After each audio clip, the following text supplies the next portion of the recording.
Hello guys, welcome back to my channel. And आज से हम थोड़ा नई तरह से वीडियोस करने वाले हैं। मैंने एक्सपी पेन, ये स्टाइलस है उसका। एंड ये है वो टैब जो मैंने रिसेंटली लिया है। And I am gonna right it on this और आपको ऑन स्क्रीन शेयर करूंगा ताकि आपको ज़्यादा आसानी से अब समझ में आएगा, देखने मिलेगा। एक्चुअली बुक में लिखकर ऐसे बुक भी खत्म हो रही थी एंड ब्लर हो जाता था काफ़ी बार वीडियो। एंड बहुत लोग ने कहा था कि वीडियो ब्लर हो जा रहा है, देख नहीं पा रहे वो ठीक से सम्स। सो मैंने सोचा कि क्या करें इसके लिए। So thanks to this new technology, जो कि काफ़ी टाइम से है, लेकिन अब उसका यूटिलिटी बढ़ चुकी है given the lockdown situation. So I'm going to try this. This is my first video. So let's start. हम exercise 2.6 की बात करेंगे एंड क्वेश्चन में आपको अब डायरेक्ट ऑन स्क्रीन बताऊंगा पहले, एंड फिर एक एक वो हम डिस्कस करके बात करेंगे। Okay, so let me first share the screen with you, like okay, white board share करूंगा मैं आपके साथ एंड फिर हम बात करते हैं। ओके, सो पहला क्वेश्चन क्या है? हम पहली बात कर रहे हैं 2.6 की। आज थोड़े से मैं यहाँ पे सिलेक्शंस कर देता हूँ। Okay okay, so practice set. Okay, this is my eraser. Okay, and this is my drawing. Cool. तो हम प्रैक्टिस सेट 2.6 की बात करने वाले एंड फर्स्ट क्वेश्चन इसमें आपको दिखाता हूं मैं। ये रहा। Product of Pragati's age 2 years ago and 3 years hence is 84. Find her present age.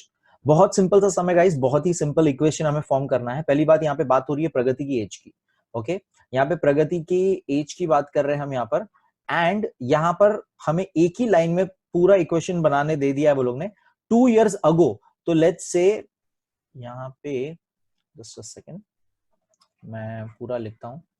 Okay, तो यहां पर प्रगति की एज, ओके, सो प्रगति की एज जो भी है, लेट्स से एक्स है। ओके, एंड 2 years अगो, अगो यानी कि पहले जाना है, हमें पीछे जाना है। Okay, and 3 years hence, 3 years hence यानी कि आगे की तरफ जाना है, प्लस, और अगो यानी कि पीछे जाना है, माइनस। ओके, तो ये आपको लॉजिक पहले समझना है कि 3 years हेंस और 2 years अगो का मतलब क्या मीनिंग है यहाँ पे। तो लेट्स से कि हम प्रगति की एज एक्स लेते हैं, तो 2 years अगो उसकी एज हो जाएगी x-2। एकदम सिंपल लॉजिक समझिए। देखो, प्रगति की एज आज समझो 10 years है, लेट्स से 10 years है या 12 years है, जो भी है, वो हम 2 years अगो करेंगे तो 10-2, 2 years अगो उसकी एज 8 हो जाएगी। ओके, एंड 3 years हेंस यानी कि आज से आगे, उसको हेंस बोलते हैं। ओके, 3 years हेंस का मीनिंग ये होता है कि आज जो भी है उससे आगे 3 साल। तो करंट एज अगर 10 है तो +3 करेंगे तो 13 हो जाएगी। तो उस तरह से हमें ये इक्वेशन पहले समझना है कैसे बनाना है। तो यहां पर मुझे दो टर्म मिलते हैं। मैं थोड़ा कलर चेंज भी करता हूं, ओके, ताकि आप और समझे। ओके, सो यहां पर ये जो है x+3 और x-2, ये दो जो है, ये दो इंफॉर्मेशन हमारे लिए इंपॉर्टेंट है। ओके, एंड इसका प्रोडक्ट, प्रोडक्ट हमको बोला है, फर्स्ट लाइन में ही बोला है प्रोडक्ट ऑफ प्रगतिज एज। हमको क्या बोला है? Product of Pragati's age. Product का मतलब होता है मल्टीप्लाई करना, यानी कि ये दोनों टर्म को हम मल्टीप्लाई जब करेंगे, so we will get answer 84। हमको 84 आना चाहिए। ओके, मैं पहले भी बता चुका हूं, जहां पे इज आता है वहां पर आपको इक्वल टू लगाना होता है। वहां पे आपका एलएचएस एक तरफ खत्म हो जाता है और इक्वल लगा के आरएचएस लिखना होता है। इक्वेशन को इस तरह से तोड़ा जाता है, ये मैं ऑलरेडी आपको बता चुका हूं। सो अच्छे से इसको पूरा लिखते हैं। Okay, and I am gonna right let, ये हमारा x practice set 2.6 first question हम कर रहे हैं। आपने क्वेश्चन देखा, क्वेश्चन एक्सप्लेन किया आपको, एंड पहला हम लिखेंगे let the present age of Pragati be x. तो करंट एज हम डिफाइन करेंगे x, उसके बाद लिखेंगे according to the given condition, according to the given condition, उनके हिसाब से 2 years अगो प्रोडक्ट है, यानी यहां पे कुछ नहीं मतलब मल्टीप्लाई है, ठीक है, product of 2 years ago and 3 years hence should be equal to 84। तो इस तरह से मैंने अपना इक्वेशन ये बना दिया। ये इक्वेशन आपको बनाने फॉर्म करने आना चाहिए, यही यहाँ पे इंपॉर्टेंट चीज है। ओके, नाउ हमने सीखा है ऑलरेडी, तो इसको हम करते हैं, सॉल्व करते हैं। ओके ओके, सो ये इक्वेशन है हमारा अब x minus 2 x plus 3 equal to 84। इसको ही अब हमें सॉल्व करना है। ओके, हमारा क्वाड्रेटिक इक्वेशन बनेगा। पहले तो देखो ये ब्रैकेट्स ओपन करेंगे, फैक्टर है ऑलरेडी बना हुआ, तो ये इसको हम ब्रैकेट्स ओपन कर देंगे। Okay, and x into x, यहां लिखूंगा मैं एक्स स्क्वायर। देखिए ये मैं कलर चेंज करके बताता हूं, ये चीज, ये मल्टीप्लाई होगा एक बार इसके साथ, फिर एक बार मल्टीप्लाई होगा इसके साथ, तो यहां पर आंसर आएगा आपका x into x x square plus x into 3x। Okay, उसके बाद ये -2 एक बार x के साथ मल्टीप्लाई होगा और -2 एक बार 3 के साथ मल्टीप्लाई होगा। ओके, तो वो आपको समझना है, एक बार -2 x के साथ मल्टीप्लाई और फिर एक बार 3 के साथ मल्टीप्लाई। ओके, तो यहां आएगा -2 है तो इस बार हो जाएगा -2x, और यहां आ जाएगा प्लस माइनस माइनस, 3 2 जा 6, और यहां पर इक्वल टू 84। बहुत आसान, बहुत सिंपल तरीके से। ओके, अब ये देखिए x x टर्म है, कैंसल आउट, कैंसल हो सकता है वो, 3x में से 2x चला गया तो सिर्फ x बचेगा। ओके, एंड -6 है, एंड यहां पर -84 इधर लेके आ जाते हैं क्योंकि हमें आगे स्प्लिट ही करना है। ओके, माइनस माइनस प्लस हो जाएगा, लेकिन साइन आएगी माइनस की, x square plus x minus 90 equal to 0। Okay, अब ये टर्म जो है हमारा क्वाड्रेटिक इक्वेशन जो फॉर्म हमने कर लिया, हमारे गिवन पूरे स्टेटमेंट से Pragati's age 2 years ago and 3 years hence equal to 84, ये स्टेटमेंट से हमने हमारा क्वाड्रेटिक इक्वेशन बना लिया। अब क्वाड्रेटिक इक्वेशन को हम सॉल्व कर सकते हैं जो अभी तक हमने मेथड सीखे हैं उससे। ओके, तो हम सिंपल वाला स्प्लिट द मिडिल टर्म कर सकते हैं। ओके, एंड यहां पर अब ऐसा नंबर लाना है जिसका मल्टीप्लीकेशन प्रोडक्ट -90 आना चाहिए, और उसी को प्लस माइनस करके यहां कुछ भी नहीं है मतलब 1। ओके, तो फैक्टराइजेशन मेथड हम यूज करने वाले, यहां कुछ भी नहीं है मतलब क्या है, 1 है, तो इसको मैं फिर से अच्छे से लिखता हूं। ओके, फिर से मैं यहां पे लिखता हूं फिर, तो हमारा इक्वेशन है x square plus x minus 90 equal to 0। यहां कुछ भी नहीं मतलब 1 कोएफिशिएंट होगा। ओके, तो हमें स्प्लिटिंग ऐसा करना है, ये टर्म को स्प्लिट, फैक्टराइजेशन स्प्लिटिंग ऐसे करना है कि माइनस या प्लस करने पे 1 आना चाहिए और वही टर्म्स को मल्टीप्लाई करने पे -90 आना चाहिए। तो यहां पर देखेंगे कैसे होता है स्प्लिटिंग, बहुत आसान है एक्चुअली। 9 10 एकदम सिंपल, 10 9 कितना होता है, 90 होता है इसको मल्टीप्लाई करने पर, और 10 माइनस 9 इज इक्वल टू 1 होता है। तो मुझे देखो -9 एंड 10 ये दोनों मेरे फैक्टर मिल गए मुझे। ओके, तो here I am gonna write my splitted terms क्या होगा, x square plus 10x minus 9x minus 90 equal to 0। इसमें कॉमन x होगा, सिर्फ x, अंदर बचा 10। यहां पर भी हमने पहले ही सीखा है, यहां जो टर्म आता है वो सेम टर्म यहां पर आता है, तो पहले ही वो मैं लिख दूंगा।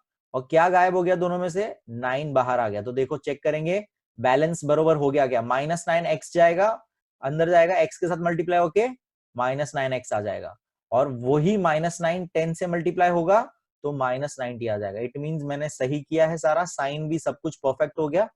अब इसके दोनों के अंदर ये टर्म कॉमन है which is x plus 10, and यहां पर x प्लस 10, तो वो लिखूंगा, और ये x -9 बच जाएगा, ये इधर आ जाएगा इक्वल टू 0। अब ये दोनों को फिर से इक्वेट करेंगे हम, एक बार +10 के साथ इक्वल टू 0 और एक बार -9 के साथ इक्वेट करेंगे। बहुत सिंपल, -10 इधर आ जाएगा और यहां पर 9 यहां पे आ जाएगा। ओके, तो इसका मतलब देखो अब एज है तो एज -10 तो हो नहीं सकता, ओके, इसलिए एज क्या होगी, पक्का प्रगति की एज क्या होगी, 9 इयर्स ओल्ड होगी, क्योंकि एज नेगेटिव नंबर नहीं हो सकता, इसलिए एक्स की वैल्यू क्या होगी हमारी, 9 इयर्स होगी। सो इस तरह से प्रगति की age, therefore present age of Pragati is 9 years old. तो बहुत ही आसान, बहुत ही सिंपल तरीके से हमने फर्स्ट सम कर लिया। सेकंड क्वेश्चन देखेंगे अभी, एंड अब हम सेकंड क्वेश्चन देखेंगे। ओके, सेकंड क्वेश्चन रीड करते हैं, ये रहा आपके स्क्रीन पर। Sum of squares of two consecutive natural even numbers is 244। Okay, तो सबसे पहले यहाँ पे एकदम उसको ब्रेक डाउन करते जाते हैं हम, क्या है, एक एक वर्ड को ब्रेक डाउन करेंगे हम। ओके, फिर से यहाँ पे लिख रहा हूँ 2.6 चल रहा है हमारा प्रैक्टिस सेट, क्वेश्चन 2 कर रहे हैं उसके अंदर हम लोग। ओके, सम, सबसे पहला वर्ड क्या आया, सम। सम का मीनिंग होता है प्लस। ओके, जैसे लास्ट सम में प्रोडक्ट था, यहां पर sum, sum of two consecutive, sum of squares of, तो स्क्वायर्स ऑफ, स्क्वायर्स का मीनिंग क्या होता है कि किसी नंबर के ऊपर यहां पर ये जो है ये स्क्वायर है। ओके, तो जो भी नंबर होगा 3 4 जो भी होगा उसका स्क्वायर्स की बात हो रही है, वो नंबर्स के स्क्वायर्स की बात हो रही है। ओके, तो sum of two consecutive natural numbers है, नेचुरल नंबर्स का सीरीज है पहली बात ये, और इवन नंबर्स है। तो इवन नंबर्स क्या होता है वो भी आपको समझना है। ओके, इवन नंबर्स यानी कि हमको ये नंबर्स पे ध्यान देना है। ओके, 2 4 6 8 ये सीरीज पे ध्यान देना है, इवन नंबर्स पे। कंसेक्यूटिव मतलब 2 के बाद नेक्स्ट जो आएगा वो कंसेक्यूटिव होता है। 2 के बाद नेक्स्ट क्या आएगा, 4। 4 अगर होता तो 4 के बाद नेक्स्ट अगर नंबर बोला तो 6 आता है। तो कंसेक्यूटिव यानी कि लाइन से, एक ही लाइन में जो होता है उसे कंसेक्यूटिव नंबर्स बोलते हैं।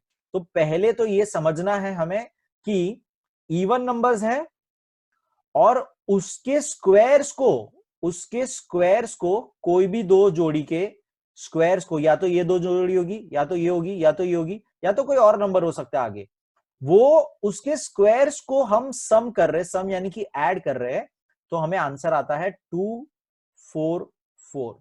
तो ये आपको पूरा इक्वेशन ब्रेक डाउन करके समझना है। अब इसको अच्छे से लिखते हैं इनके हिसाब से। लेट से पहले तो एक नंबर को हम डिफाइन करते हैं, let one number be x, एक नंबर को एक्स होने देते, तो दूसरा अपने आप क्या हो जाएगा, अगर इसको एक्स लेता हूं तो नेक्स्ट नंबर इसको मैं कैसे डिफाइन करूंगा in terms of x, this is x plus 2। एकदम सिंपल, आपको ये लॉजिक समझना है, ध्यान दो इस पे। इसको अगर मैं x पकड़ता हूं, एक नंबर को x पकड़ता हूं, तो इवन नंबर्स के हिसाब से नेक्स्ट इवन नंबर कब आएगा, एक नंबर स्किप होने के बाद आएगा। इधर 3 स्किप हो गया तो एक नंबर स्किप होने के बाद आएगा। तो स्किप करने के लिए मुझे x प्लस 1 यानी एक नंबर स्किप किया, और x प्लस 2। तो इस तरह से आपको ये दो नंबर समझने कौन से हैं। तो my two numbers are x and x plus 2।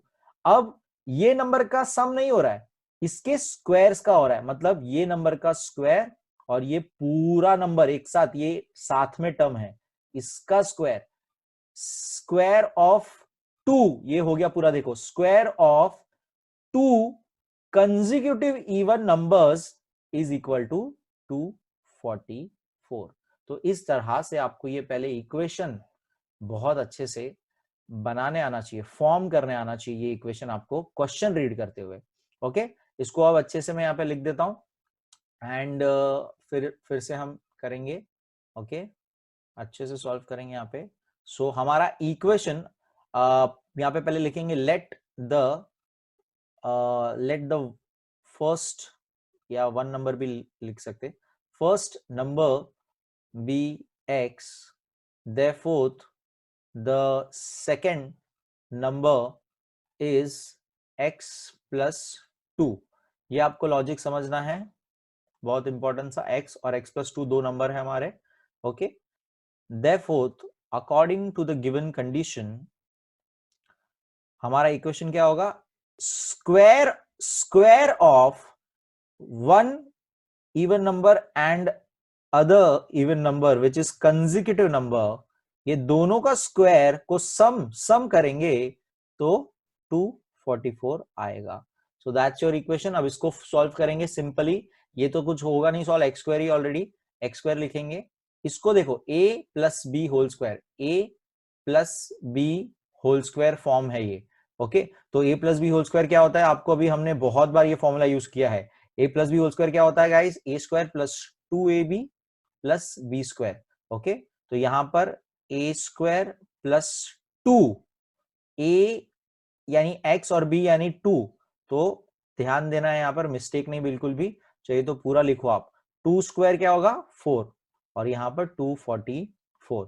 अब इसको और सिंप्लीफाई करेंगे, एक्स स्क्वायर साथ में, ये दोनों टर्म एक ही है तो इसको हम 2x स्क्वायर लिख सकते हैं। यहां पर 2 2 जा 4 हो जाएगा, और x, और यहां पे 4 है, और यहां पे 244। सो इस तरह से 2x square plus 4x plus 4 equal to 244। अब इसको सॉल्व करना है, तो देखिए मुझे सब में 2 कॉमन दिखता है, तो मैं सबको 2 से पहले रिड्यूस कर देता हूं। तो यहां लिखता हूं मैं डिवाइडिंग, ताकि मेरा सम करना और आसान हो जाए। डिवाइडिंग द इक्वेशन बाय 2, पूरे टर्म को 2 से डिवाइड करने पर यहां पे आ जाएगा एक्स स्क्वायर, क्योंकि ये 2 से डिवाइड हो गया, सब 2 से डिवाइड हो रहा है। ओके, यहां आ जाएगा 2x, यहां आ जाएगा सिंपली 2, और इसका हाफ यानी कि 1 2 2। Okay, so this is my new equation. अब इसको, ये दोनों नंबर्स को, कांस्टेंट्स को साथ में लाते हैं और इसको सॉल्व करेंगे। ओके, यहां मैं अब ऊपर लिख लेता हूं, थोड़ा सा फिर से लिखते हैं, x square plus 2x plus 2 equal to 122 था, ये मेरा इक्वेशन था। 2 इधर चला गया तो क्या हो जाएगा, या इसको ही यहां लेके आ सकते हैं, हम दोनों काम कर सकते हैं, एक ही बात हो जाएगा। इसी को यहां लाते हैं क्योंकि स्प्लिट करना है हमें, तो ये प्लस माइनस माइनस हो जाएगा, तो आगे -120 हो जाएगा। अब मुझे 2x को ऐसे स्प्लिट करना है कि मुझे -120 आना चाहिए, उस टर्म्स को मल्टीप्लाई करके -120 आना चाहिए, और उसी को प्लस या माइनस करके +2 आना चाहिए। तो मुझे और सिंपली आंसर मिल चुका है एक्चुअली। 12 टेंजा, देखो मेरे दिमाग में आ गया, 12 टेंजा 120 होता है, और 12 माइनस 10 2 होता है। तो देखो बहुत आसानी से मेरा फैक्टर्स आर 12 एंड -10। ओके, तो यहां मैं लिखूंगा स्प्लिटिंग दिस टर्म, उसको स्प्लिट करने के लिए मैं लिखूंगा 12x minus 10x minus 120 equal to 0। X square, okay यहां कॉमन लेना था, x कॉमन लेंगे, ठीक है, इसके अंदर x फिर बचेगा, प्लस 12 सिर्फ बचेगा। अब फिर से सेम चीज, ये टर्म सेम आता है तो उसको पहले लिख देंगे हम हमेशा, और अब इसको बाहर ये वाले टर्म को बैलेंस करेंगे, तो क्या चला गया इसके पास से, x के पास से यहां पर क्या चला गया, 10 चला गया, तो 10 इधर आ गया, माइनस भी चला गया तो माइनस भी लिखूंगा, -10 बाहर आ गया। अब देखो बैलेंस हो गया क्या सब कुछ, -10 into x -10x, okay, and -10 into 12 -120, यानी परफेक्ट बैलेंस हो गया, कुछ और चेंज करने की जरूरत नहीं है। अब ये दोनों टर्म को x प्लस 12 कॉमन हो गया फिर से, तो वो लिखेंगे, एंड बचेगा x माइनस ये 10, ओके, इक्वल टू 0। एक एक बार इसको इक्वेट कर देंगे, x प्लस 12 इक्वल टू 0, यानी कि x इक्वल टू -12, और यहां आएगा x माइनस 10 इक्वल टू 0, यानी कि x इक्वल टू 10। फिर से याद रखो नेचुरल नंबर्स थे, नेचुरल नंबर्स में नेगेटिव नहीं आ सकता, इसलिए ये x की वैल्यू नहीं हो सकती है। इट मींस मेरे x की वैल्यू क्या है 10, मेरे गिवन सम के अंदर x की वैल्यू क्या है 10, क्योंकि वो लोग ने बोला था नेचुरल नंबर्स, तो नेचुरल नंबर्स पॉजिटिव होते हैं, ये बात आपको समझनी है। एंड इट मींस दोनों नंबर क्या होंगे, वैसे तो हमें बोला नहीं है दोनों नंबर फाइंड करने, फाइंड द नंबर्स बोला है कि हाँ फाइंड द नंबर्स, यानी कि x था नंबर और दूसरा क्या था x प्लस 2, तो x अगर 10 है तो x प्लस 2 क्या हो जाएगा 12, यानी my both the numbers are 10 and 12। बहुत आसानी से, बहुत सिंपल तरीके से, बहुत सिंपल तरीके से, ये यहाँ पे कट हो गया, एक सेकेंड, बहुत सिंपल तरीके से यहां पर मैं फिर लिख देता हूं, तो x is 10 and x plus 2 हमारा 12 आ गया। ओके, तो ये हमारे दो आंसर्स है। फाइनल आंसर्स आपको ऐसे लिख देना है कि therefore the two numbers are 10 and 12, okay, जो इवन नंबर्स है, नेचुरल इवन नंबर्स है, जिनके स्क्वायर्स को ऐड करने पर 244 आता है। ओके, थर्ड क्वेश्चन देखेंगे अभी। ओके, तो थर्ड क्वेश्चन देखेंगे, 2 क्वेश्चंस देख लिए अभी तक हमने, थर्ड क्वेश्चन देखेंगे अभी। थर्ड क्वेश्चन है आपका, ये रहा आपकी स्क्रीन पर। In the orange garden of mister Madhusudan there are 150 orange trees. Okay, total 150 orange trees है। ओके, इससे मुझे कुछ खास इंफॉर्मेशन नहीं मिलती है, हम आगे पढ़ेंगे। The number of trees in each row is 5 more than that in each column. Okay, तो रोज और कॉलम्स की बात हो रही है, तो यहां देखेंगे अभी कि रोज क्या होता है और कॉलम्स क्या होता है। तो दिस, ये जो होता है ये रोज होते हैं, इसको हम रोज बोलते हैं। ओके, और ऐसे जो होता है वर्टिकल जो होता है उसको हम कॉलम्स बोलते हैं। ओके, सो इनका कहना है कि number of trees in each row, हर रो के अंदर कितने ट्रीज है वो इंफॉर्मेशन हमें दे रहे हैं indirectly, is 5 more then the column, यानी कि कॉलम के ऊपर डिपेंड करता है। तो कॉलम में लेट्स से अगर कॉलम में 2 ट्रीज है, कॉलम में 2 ट्रीज है, तो उस हिसाब से इनके स्टेटमेंट के हिसाब से रो के अंदर कॉलम से 5 ज्यादा, यानी 2 से 5 ज्यादा, तो कॉलम से ज्यादा करेंगे 5, तो कितने रोज में कितने हो जाएंगे, 7 हो जाएंगे। तो ये आपको यहां पे लॉजिक समझना है कि ये स्टेटमेंट वो लोग क्या बोल रहे हैं कि हर रो के अंदर कॉलम से 5 ज्यादा ट्रीज आएंगे। Okay, find the number of trees in each row and each column with the help of the following flow chart. Okay, तो फ्लो चार्ट भी ये लोग ने दिया है, तो हमें पहले तो डिफाइन करना है। देखो, जैसे कि यहाँ पे क्वेश्चन पढ़ते ही हमें पता पड़ गया कि रोज का जो इंफॉर्मेशन है, रोज का जो इंफॉर्मेशन है वो किसके ऊपर डिपेंड करता है, कॉलम के इंफॉर्मेशन के ऊपर डिपेंड करता है। इसलिए मुझे कॉलम को डिफाइन करना है, पहले डिफाइन करना है, मतलब उसको हम लेंगे let the number of trees, let the number of trees in column be x, in a column be x. Okay, तो ये होता है डिफाइन करना। तो मैंने कॉलम को डिफाइन करना है, तो रोज का ट्रीज कितने हो जाएंगे, अपने आप x+5 हो जाएंगे, क्योंकि जितने भी रोज है उसमें कॉलम जितने थे उसके 5 ज्यादा है, इसीलिए ये अपने आप डिफाइन हो जाएगा अगर मैं कॉलम को सही से डिफाइन करता हूं तो ये लॉजिक आपको समझना है इक्वेशन बनाने के लिए। ओके, नाउ कॉमन सेंस की बात है, ये रोज और कॉलम्स को मल्टीप्लाई अगर करूंगा, रोज इंटू कॉलम्स, ये मल्टीप्लाई अगर करूंगा तो मुझे टोटल ट्रीज मिल जाएंगे। मुझे क्या मिलेंगे, टोटल ट्रीज मिल जाएंगे। तो टोटल ट्रीज मुझे ऑलरेडी वो लोग ने फर्स्ट लाइन में इंफॉर्मेशन दिया था, 150 ऑरेंज ट्रीज। ओके, तो ये अच्छे से अभी लिखते हैं। इनके फ्लो चार्ट को अगर आप फॉलो करोगे, टेक्स्ट बुक आपको ये फ्लो चार्ट में आपको दिखाता हूं, और आपके टेक्स्ट बुक में भी है ये। नंबर ऑफ ट्रीज देखो वही वो लोग ने किया है स्टार्टिंग में, number of trees in a column is x। तो नंबर ऑफ ट्रीज, मैं थोड़ा डायरेक्ट लिख रहा हूं, number of trees in columns is x होगा, तो automatically therefore number of trees in row will be x+5। Okay, ये आपको लॉजिक समझना है।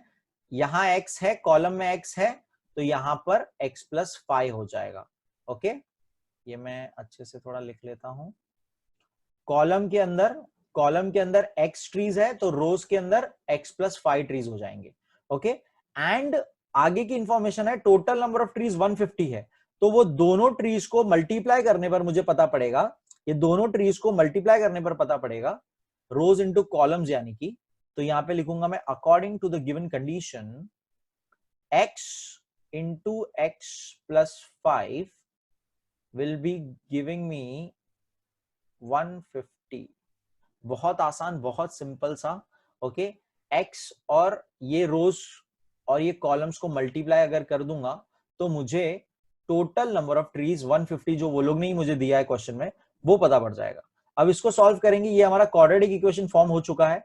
इसको आप ओपन करिए, पहले x² हो जाएगा और इधर 5x हो जाएगा इक्वल टू 150। 150 यहाँ पे शिफ्ट कर देंगे, x² + 5x - 150 हो जाएगा इक्वल टू 0। अब 5x यहां पर और ये -150, तो -150 को स्प्लिट करना है कुछ इस तरह से कि हमें उसको माइनस करने पर 5x बचना चाहिए। तो मेरे दिमाग में तुरंत नंबर आ रहा है 15 और 10। देखिए, ये सब आप अगर नोटिस कर रहे होंगे तो यहाँ के स्प्लिट बहुत आसानी से हमको मिल रहे हैं, क्योंकि ये सम एक्चुअली मेन काम है यहाँ पे इक्वेशन फॉर्म करना।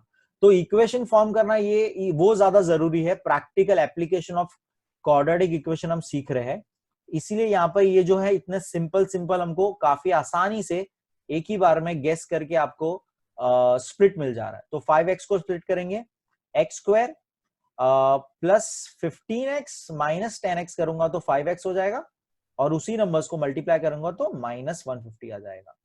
अब इसको कॉमन लिखेंगे, फिर से सेम स्टेप पूरा, x प्लस 15 बचेगा यहाँ पे माइनस 10 बाहर आ जाएगा, x प्लस 15 बचेगा यहाँ पर इक्वल टू 0। अब एक बार इससे इक्वेट करेंगे, x प्लस 15 से इक्वेट करेंगे कॉमन लेके, और एक बार x माइनस 10 से इक्वेट करेंगे। ओके, मैं फिर से ये लिख देता हूं, x प्लस 15 से एक बार इक्वेट करेंगे, x माइनस 10 से एक बार इक्वेट करेंगे, इधर आ जाएगा माइनस 15, इधर आ जाएगा 10। अब कॉमन सेंस है, ये x की वैल्यू नहीं हो सकती है क्योंकि ट्रीज है, माइनस ट्रीज कैसे हो सकते हैं, नंबर ऑफ ट्रीज पॉजिटिव होगा, इट मींस हमारा सही वैल्यू है 10, यानी कि कॉलम्स में कितने ट्रीज है, टोटल 10 ट्रीज है। अगर कॉलम में 10 ट्रीज है तो रोज में कितने ट्रीज हो जाएंगे, कॉलम प्लस 5 था, यानी कि 10 प्लस 5 यानी कि 15 ट्रीज हो जाएंगे।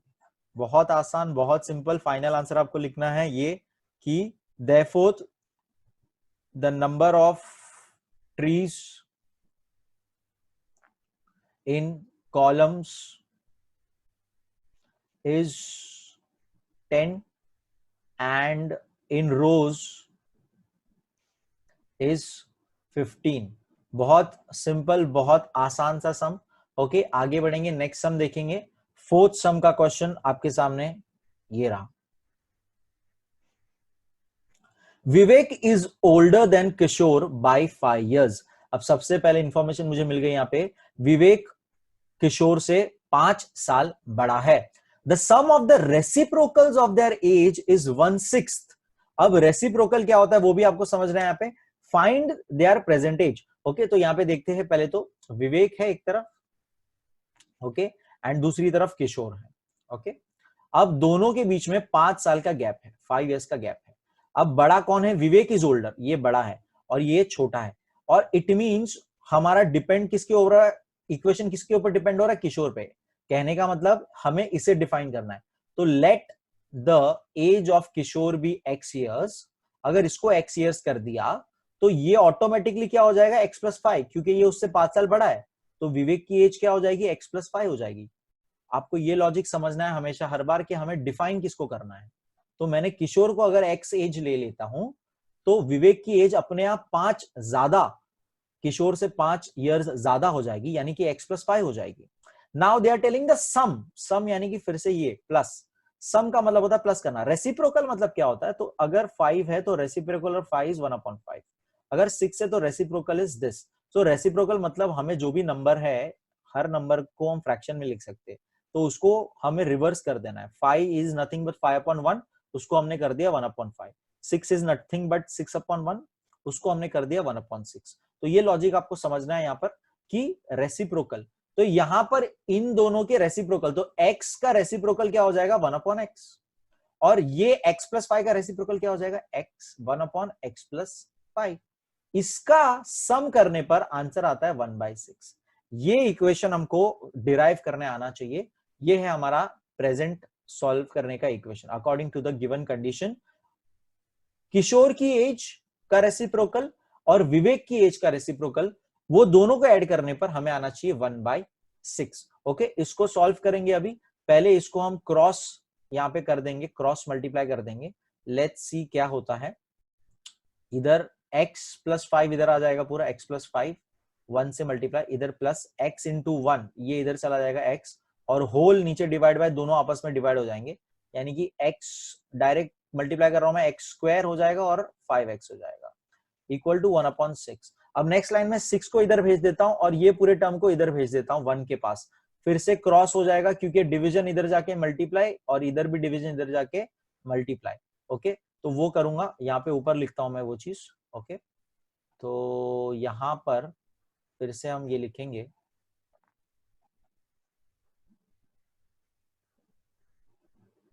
ओके, सो काफी इरेज हो गया। एंड यहां पर क्रॉस करने पर क्या आता है, 6 ऊपर आ जाएगा, उसके बाजू में है पहले से x plus 5 plus x, bracket का यूज करना है हमेशा आपको, इक्वल टू, और ये वाला टर्म पूरा एक्स स्क्वायर प्लस 5x 1 के पास जाएगा, तो 1 से मल्टीप्लाई होने पर सेम टर्म आता है, तो वो मैंने लिख देना है सेम। ओके, तो ये आपको पहले समझना है काफी आसानी से। अब ये यहां पे सॉल्व करेंगे, x प्लस एक्स 2x हो जाएगा, और फिर मैं 6 से मल्टीप्लाई कर दूंगा पूरे टर्म को, एक्स स्क्वायर प्लस 5x, इसको ऐसे ही रहने देते हैं अभी, ये मल्टीप्लाई करने पे 12x आ जाएगा, और 6 5 30 हो जाएगा, और ये एक्स स्क्वायर प्लस 5x। अब देखो एक्स एक्स टर्म, अब सब टर्म एक तरफ लाना है, क्योंकि हमको तो सॉल्व करना है क्वाड्रेटिक इक्वेशन बना के, राइट, तो सब टर्म एक तरफ लाना है हमको। ओके, तो एक्स एक्स टर्म एक साथ सॉल्व हो जाएगा, 12x और 5x सॉल्व होएगा एक साथ, एक्स स्क्वायर कुछ सॉल्व नहीं होगा। ओके, एक्स स्क्वायर कुछ सॉल्व नहीं होगा, और 30 भी वैसा का वैसा रहेगा। अब सवाल उठता है किसको कहां पे लेके जाना है, तो कॉमन सेंस इसमें याद रखो कि मुझे एक्स स्क्वायर हमेशा पॉजिटिव चाहिए, तो बाकी सारे टर्म, ये पूरे टर्म को इस तरफ लेके जाते हैं हम लोग। ओके, तो क्या हो जाएगा, x square plus 5x, 12x इस तरफ आ जाएगा तो माइनस 12x हो जाएगा, प्लस 30 इस तरफ आ जाएगा तो माइनस 30 हो जाएगा, इक्वल टू 0। तो ये लॉजिक आपको समझना है, ये बहुत सिंपल स्टेप्स होता है जहां पे बच्चे मिस्टेक करते हैं और समझ नहीं पाते कि कैसे हुआ। तो ये सिंपल मैथ्स के रूल्स है, एलएचएस से आरएचएस चीजें जाती है तो साइन चेंज हो जाते हैं। Now x x term solve करेंगे, प्लस माइनस माइनस होता है, तो -7x माइनस 30 इक्वल टू 0। अब हमें -30 को स्प्लिट करना है कुछ इस तरह से कि हमें -7 मिलना चाहिए, तो आपको 30 और 30 का एकदम सिंपल, 3 10 30 होता है, और 10 माइनस 3 इज 7। ओके, लेकिन मुझे -7 चाहिए, इट मींस मुझे 3 माइनस 10 बोलना है, यानी कि बड़े नंबर को नेगेटिव देना है, तो इसको मैं लिखूंगा x square minus 10x plus 3x minus 30 equal to 0। तो यहां पर देखिए फैक्टर क्या लिखना था, -10 चाहिए था, तो मैंने -10 फैक्टर लिया यहां पर। ओके, और प्लस 3 होना चाहिए था, तो मैंने +3 लिया। तो देखो प्लस माइनस माइनस, यानी आंसर आया 7x, और बड़े नंबर का साइन लग गया, और यही दो टर्म्स को मल्टीप्लाई करने पे दैट इज 10 इंटू 3 30 होता है, और प्लस माइनस माइनस होता है यहां पर। ओके, तो इस तरह से स्प्लिटिंग आपको आ जानी चाहिए। हमने अभी तक बहुत सारा सम्स कर दिया। अब इसमें कॉमन लेंगे x, -10 अंदर बचेगा, यहां पर भी सेम टर्म आएगा, बाहर आ जाएगा 3। अब माइनस वगैरह कुछ एडजस्ट नहीं करना है, तो प्लस ही रहेगा, इसमें -10 कॉमन, और यहां आ जाएगा x प्लस 3। ये दोनों टर्म को अब एक एक बार इक्वेट करेंगे, फिर से मैं क्लियर कर रहा हूं ये पूरा, और फिर से ये लिखूंगा, x -10 था एक बार, एंड x प्लस 3 था एक बार, तो कॉमन सेंस -10 इधर आएगा, +10, x की वैल्यू ये, और यहां पर -3। अब एज है, तो एज नेगेटिव तो हो नहीं सकती, इसका मतलब ये आंसर तो नहीं है, इसका मतलब ये आंसर है। तो x हमने किसको डिफाइन किया था, किशोर की एज को, इट मींस किशोर की एज कितनी हो जाएगी, 10 इयर्स हो जाएगी। अगर किशोर की 10 है, किशोर की 10 है, तो विवेक की कितनी हो जाएगी, विवेक की एज किशोर प्लस 5 था, 5 इयर्स बड़ा था उससे, इट मींस 10 प्लस 5 यानी कि 15 इयर्स हो जाएगी। तो इस तरह से आपको फिर से दोनों की एज पता पड़ गई, 10 years and 15 years. Okay, 10 years and 15। तो फाइनल आंसर आपको लिख देना है कि age of Kishore, find the ages है, राइट, प्रेजेंट एज है, तो age of Kishore is equal is 10 years old, 10 years, and age of Vivek is 15 years. So that's your question number 4। बहुत आसान, बहुत सिंपल। नेक्स्ट क्वेश्चन देखेंगे, फिफ्थ क्वेश्चन देखेंगे अभी। So guys, अब फिफ्थ क्वेश्चन देखेंगे। फिफ्थ क्वेश्चन है आपका, Suyash scored 10 marks more in second test than that in the first. Okay, तो इस लाइन को पहले तोड़ते हैं, यहां पे देखेंगे सुयश जो है हमारा, उसने, ओके,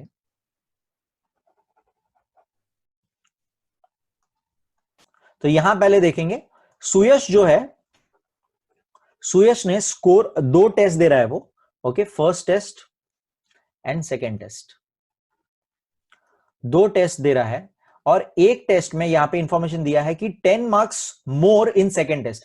यहां पर 10 ज्यादा है, 10 मोर, मोर यानी कि प्लस करना है, याद रखो, ऐसा हम कर चुके हैं पहले।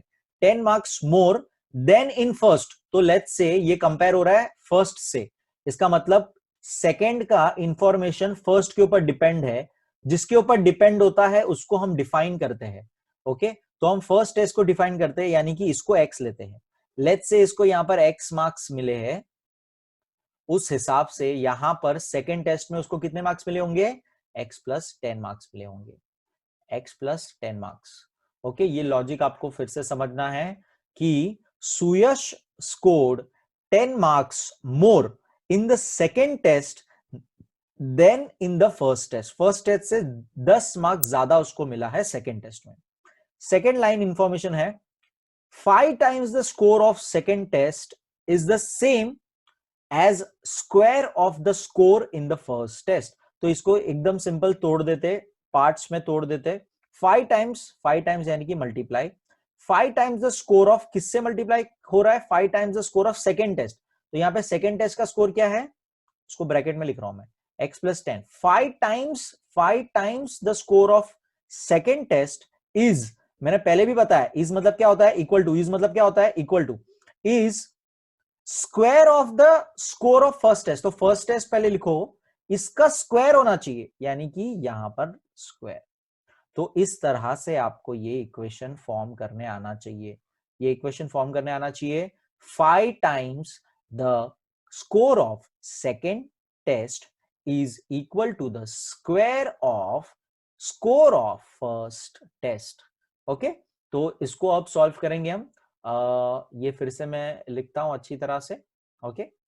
तो हमारा इंफॉर्मेशन है 5 times the score of second test is equal to x square, square of first test. इसको सॉल्व करेंगे तो 5x और 5 10s are 50 equal to x square, x square positive चाहिए, ये सब नंबर यहां लेके आता हूं इसीलिए, तो इक्वेशन हो जाएगा कुछ इस तरह, equal to 0। So this is my equation जो मुझे सॉल्व करना है। -50 का हम स्प्लिट ढूंढेंगे, तो फिर से बहुत आसान, 5 10s क्योंकि 10 - 5 क्या हो जाता है, 5 होता है, और मुझे -5 चाहिए, इट मींस बड़े नंबर को नेगेटिव लेना है मुझे, ओके। तो my factors are 5 and -10। Factorization method से ये वाले टर्म को स्प्लिट करते हुए x स्क्वायर minus 10x plus 5x minus 50 equal to 0। यहां पर x कॉमन, x माइनस 10 बचेगा, x माइनस 10 यहां आएगा, मतलब 5 बाहर आ गया होगा, और यहां पर प्लस, तो बैलेंस भी हो गया, देखो 5 इंटू एक्स 5x, और 5 इंटू -10 -50, तो ये भी बैलेंस हो गया, इसके अंदर ये और ये कॉमन, तो x माइनस 10 कॉमन लेने के बाद बचेगा x और +5 इक्वल टू 0।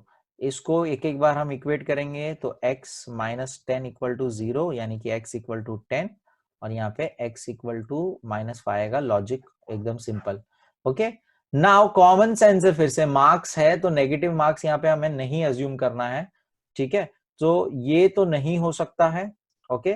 तो हम यही हमारा आंसर होगा कि उसको 10 मार्क्स आए होंगे, ओके। सो 10 मार्क्स उसको फर्स्ट टेस्ट में आए होंगे, तो सेकेंड टेस्ट में उसके अपने आप क्या हो जाएंगे, सेकेंड टेस्ट का इंफॉर्मेशन क्या था, 5 मोर, यानी कि 15 मार्क्स आए रहेंगे। सो इस तरह से दोनों टेस्ट के marks, find his score in the first test, हमें यही फाइंड करना था, तो 10 मार्क्स उसका स्कोर था इन द फर्स्ट टेस्ट। तो that was your sum number 5। Next देखेंगे 6th वाला क्वेश्चन देखेंगे, बहुत आसान, बहुत simple, okay. So 6th question देखेंगे, इंपॉर्टेंट क्वेश्चन है काफी, और थोड़ा सा कंफ्यूजिंग क्वेश्चन है, ध्यान देंगे। मिस्टर कसम है, कासम क्या नाम है, कासिम होना चाहिए था, कसम, ओके, कसम बोलेंगे हम इसको। Mister Kasam runs a small business of making earthen pots बनाने का छोटा सा बिजनेस है इनका। He makes certain number of pots on a daily basis, रोज वो कुछ नंबर ऑफ पॉट्स बनाते हैं, लेट्स से 10 20 30, तो वो 30 पॉट्स बनाते हैं, ठीक है। ऐसा production cost of each pot, अब ये इंपॉर्टेंट है line, production cost of each pot is ₹40 more than 10 times total number of pots. Okay, बहुत कंफ्यूजिंग लाइन है, ध्यान देंगे अभी यहां पर, यही लाइन इंपॉर्टेंट है। Production cost of, production cost, पहले तो आप समझिए कि वो पॉट बनाते हैं। ओके, तो let's say this is a pot. Okay, ये पॉट्स बनाते हैं, ऐसे वो बहुत सारे नंबर ऑफ पॉट्स बनाते हैं, और एक पॉट को बनाने का खर्चा, cost of production, cost of production का इंफॉर्मेशन दिया है, इज दिया है, मतलब वहां पे इक्वल टू 40 मोर है, 40 मोर है मतलब 40 ऐड हो रहा है। आपको ये समझते जाना है इक्वेशन में कैसे ब्रेक डाउन कर रहा हूं, क्वेश्चन को देखते देखते यहां पर आपको समझना है। Cost of one pot, cost of one pot is यानी कि इक्वल टू 40 मोर, 40 मोर है, मोर यानी प्लस हो रहा है, किसी चीज में एक्स्ट्रा हो रहा है, 40 किससे मोर हो रहा है, देन 10 टाइम्स, यानी कि कुछ 10 टाइम्स यानी कि मल्टीप्लाई हो रहा है, 10 times the total number of pots. यहां पर टोटल नंबर ऑफ पॉट्स में 10 टाइम्स करने पर और प्लस 40 करने पर हमें कॉस्ट ऑफ वन पॉट पता चलेगा। तो इसके ऊपर डिपेंड करता है सब कुछ, क्या है ये, total number of pots in a day है ये नंबर, तो इसको हम डिफाइन करेंगे। तो सबसे पहले इसको डिफाइन करने के लिए लिखता हूं, let the number of pots in a day be x. Okay, तो उस हिसाब से यहाँ पे फिल इन द ब्लैंक्स हो जाएगी हमारी x हमने, तो ये हमारा इक्वेशन हो जाएगा, ये मल्टीप्लाई का साइन था और ये x है, तो ये 10x plus 40, 10x plus 40 is the cost of one pot, is the cost of one pot, एक पॉट का कॉस्ट है, ये खर्चा है, इतना रुपए का, वो जो भी ये नंबर होगा इतने रुपए का ये वो बनाता है pot. Okay, so that is the cost of one pot, and हमने डिफाइन किया number of pots in a day, एक दिन में समझो उसने x नंबर ऑफ पॉट्स बना दिए हैं, तो उस बेस पे ये उसका पहली बात तो इक्वेशन हमें बन गया कॉस्ट का।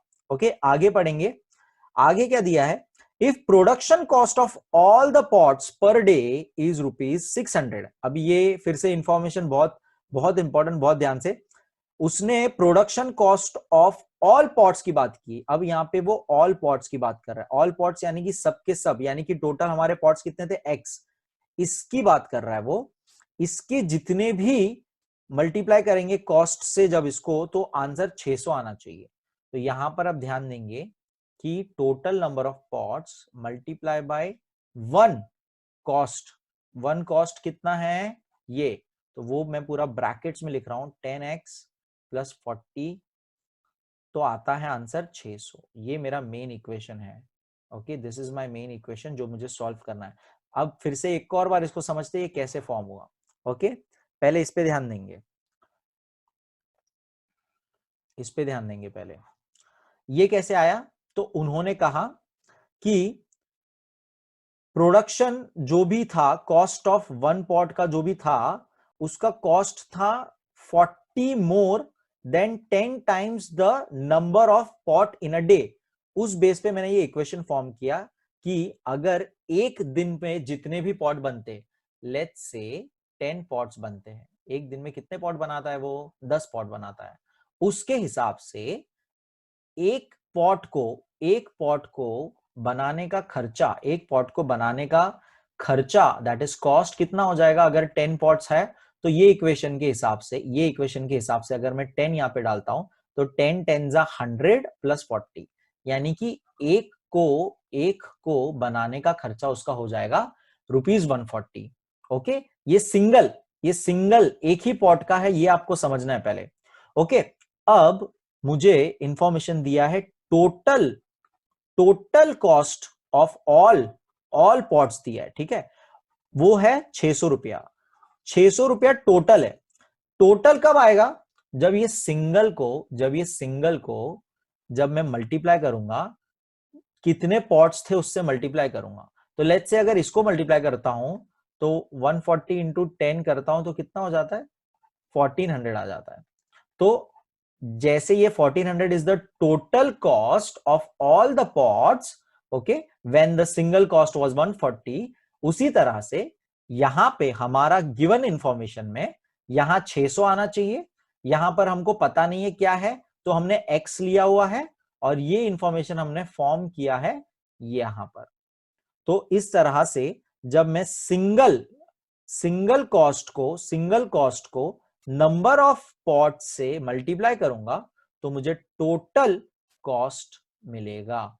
ये रिलेशन आपको समझना बहुत जरूरी है कि आपको सिंगल कॉस्ट, एक चीज का प्राइस मिला है, ओके, जो भी नंबर होगा, ये एक चीज का ये प्राइस मिला है हमको, दिस इज द कॉस्ट, उसको हम टोटल नंबर ऑफ पॉट्स है, ये क्या है, नंबर ऑफ पॉट्स है ये सारे के सारे, उसको मल्टीप्लाई करने पर टोटल कॉस्ट आपको पता पड़ेगा सारे के सारे पॉट्स का। ओके, तो ये समझना है आपको, यही इक्वेशन हमें सॉल्व करना है। इसको अब नीट एंड क्लीन यहाँ पे फिर से मैं करता हूं। तो यहां पर हम लिखेंगे, पहला था कि let the number of pots be x। एक दिन में वो समझो x नंबर ऑफ पॉट्स बनाता है, कितना भी हो सकता है, 5, 10, 15, कितना भी हो सकता है।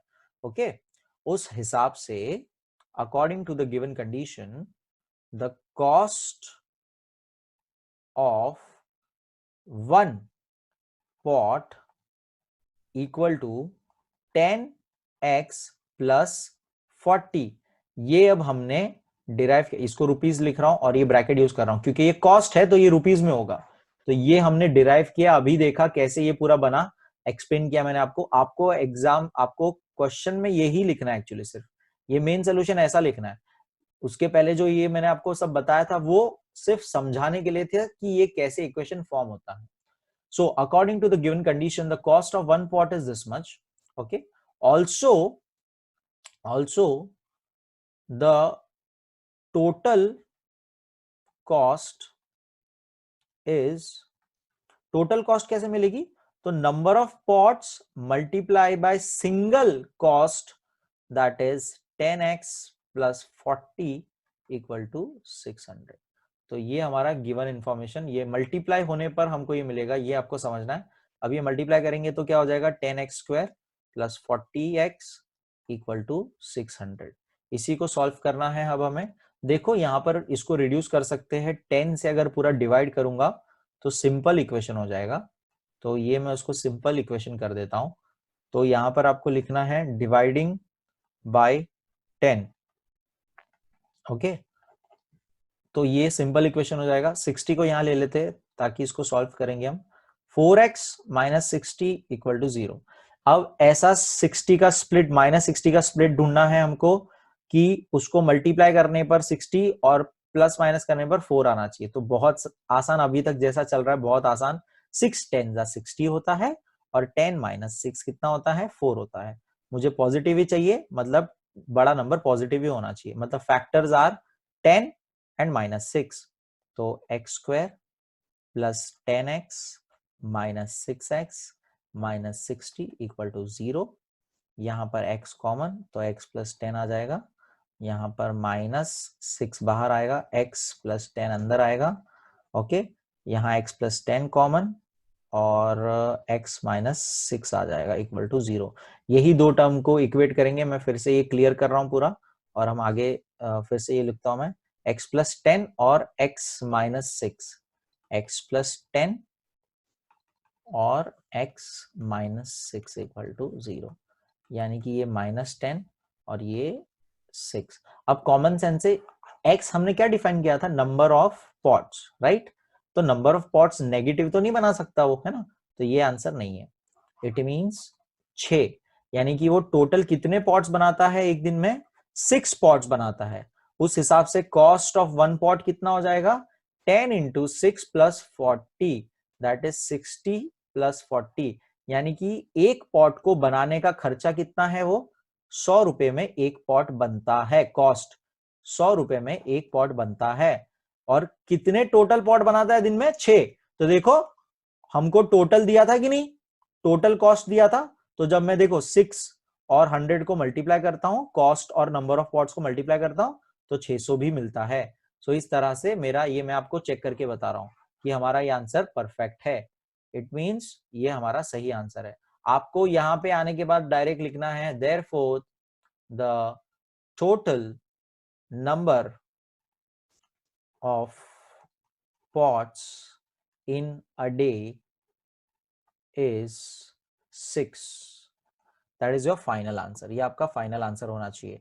क्वेश्चन और क्या था? Find the production cost of 1 pot and number of pots per day. तो हाँ, ये भी हमने लिख दिया।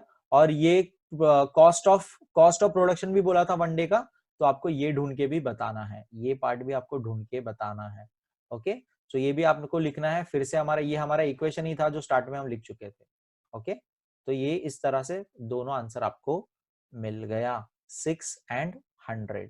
ओके, नेक्स्ट सम देखेंगे। ये सम इंपॉर्टेंट मार्क कर देना, क्वेश्चन नंबर 6 को इंपॉर्टेंट मार्क कर देना। नेक्स्ट सम देखेंगे 7 सम। ओके, आगे बढ़ते। सो गाइज, अब तक हमने देख लिए 6 सम, 7 सम देखेंगे। 7 सम का क्वेश्चन है, Prateek takes 8 hours to travel 36 kilometre downstream and return to the same spot. The speed of boat in still water is 12 kilometers per hour. Find the speed of water current. Okay. Now ये सम समझने के पहले कुछ चीजें आपको पहले से पता होनी चाहिए, तो उसका हम पहले डिस्कशन करते हैं कि डाउनस्ट्रीम क्या होता है, अपस्ट्रीम क्या होता है, ओके, वाटर करंट क्या है। So let's say there is a boat, okay, and this is a still water. Still water का मीनिंग होता है कि पानी का बहाव बिल्कुल नहीं है, पानी का कोई flow of water, there is no current.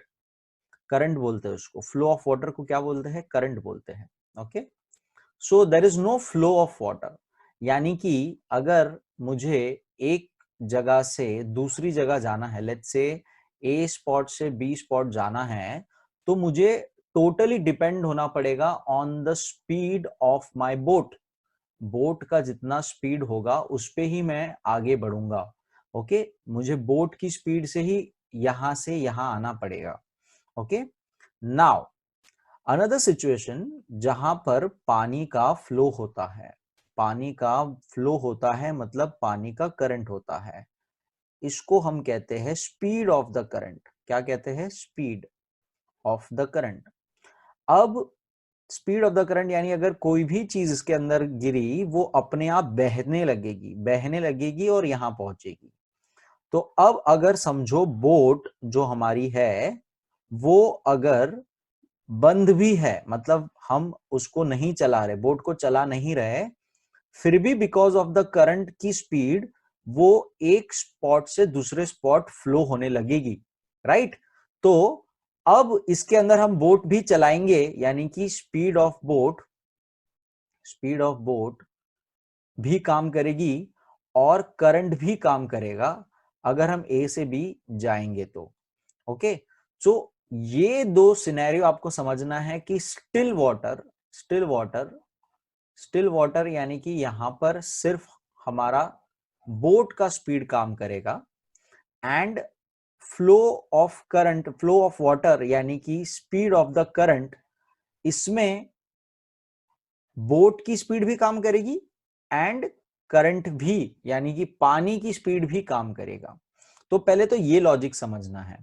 अब इसके अंदर दो सिनेरियो होता है जहां पर करंट आता है, करंट ऑफ वाटर होता है, उसमें दो सिनेरियो ये होता है, एक होता है अपस्ट्रीम, एक होता है डाउनस्ट्रीम।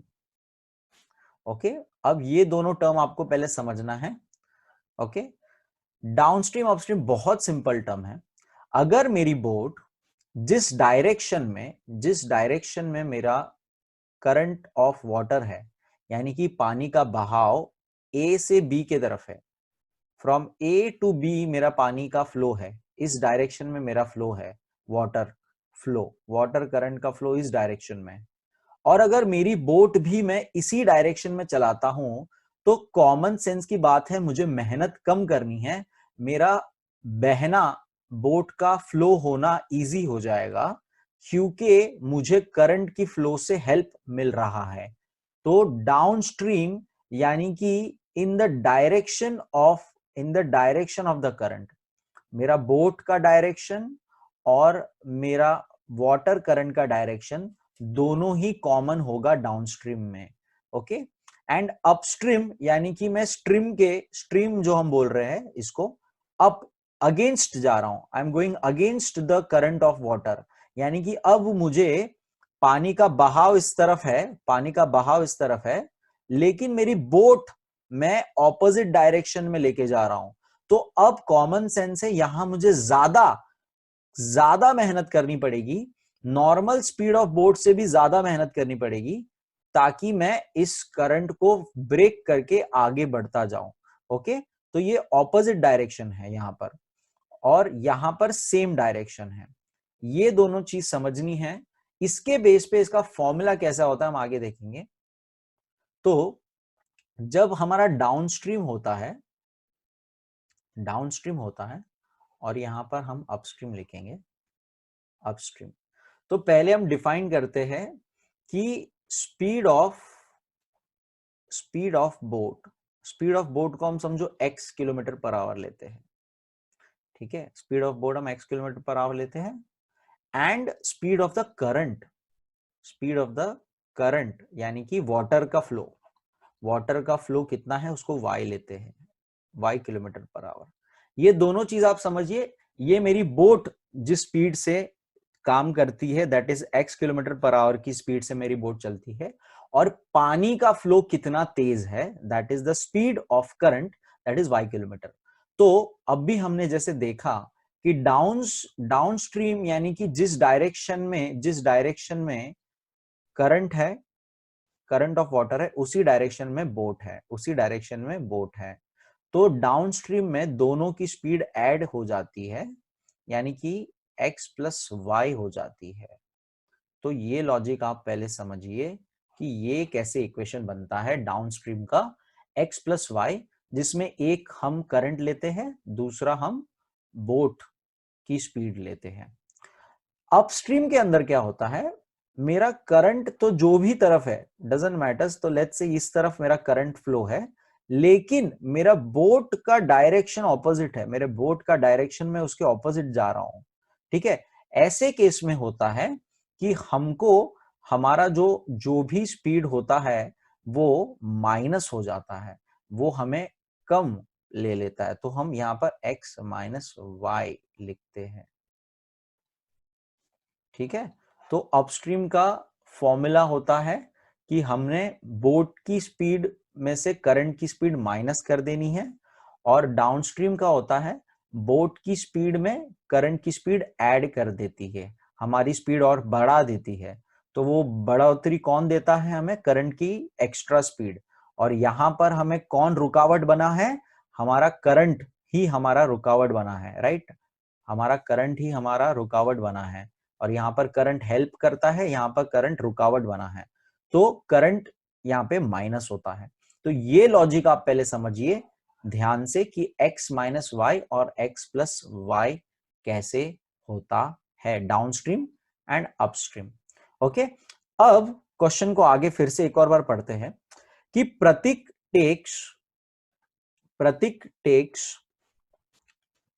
है हमारा, उसने 8 hours to travel downstream and return to the same spot. अब देखो, एक वो डाउनस्ट्रीम तो जा रहा है, ओके, अब समझो पहले तो डाउनस्ट्रीम का मीनिंग क्या हो गया है ना, डाउनस्ट्रीम, अब आपको डाउनस्ट्रीम वर्ड यूज कर रहा हूं तो आपको समझ में आ गया, यानी कि उसकी बोट जिस डायरेक्शन में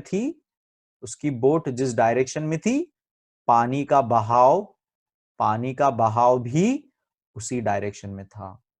ओके, तो ये आप लॉजिक समझिए।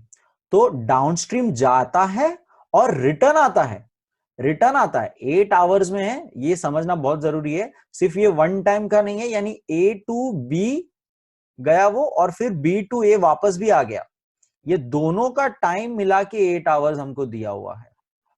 ओके, और ए टू बी टू ए से लेके बी का डिस्टेंस 36 किलोमीटर है, और कॉमन सेंस से अगर ए टू बी 36 है तो बी टू ए कितना होगा, 36 होगा।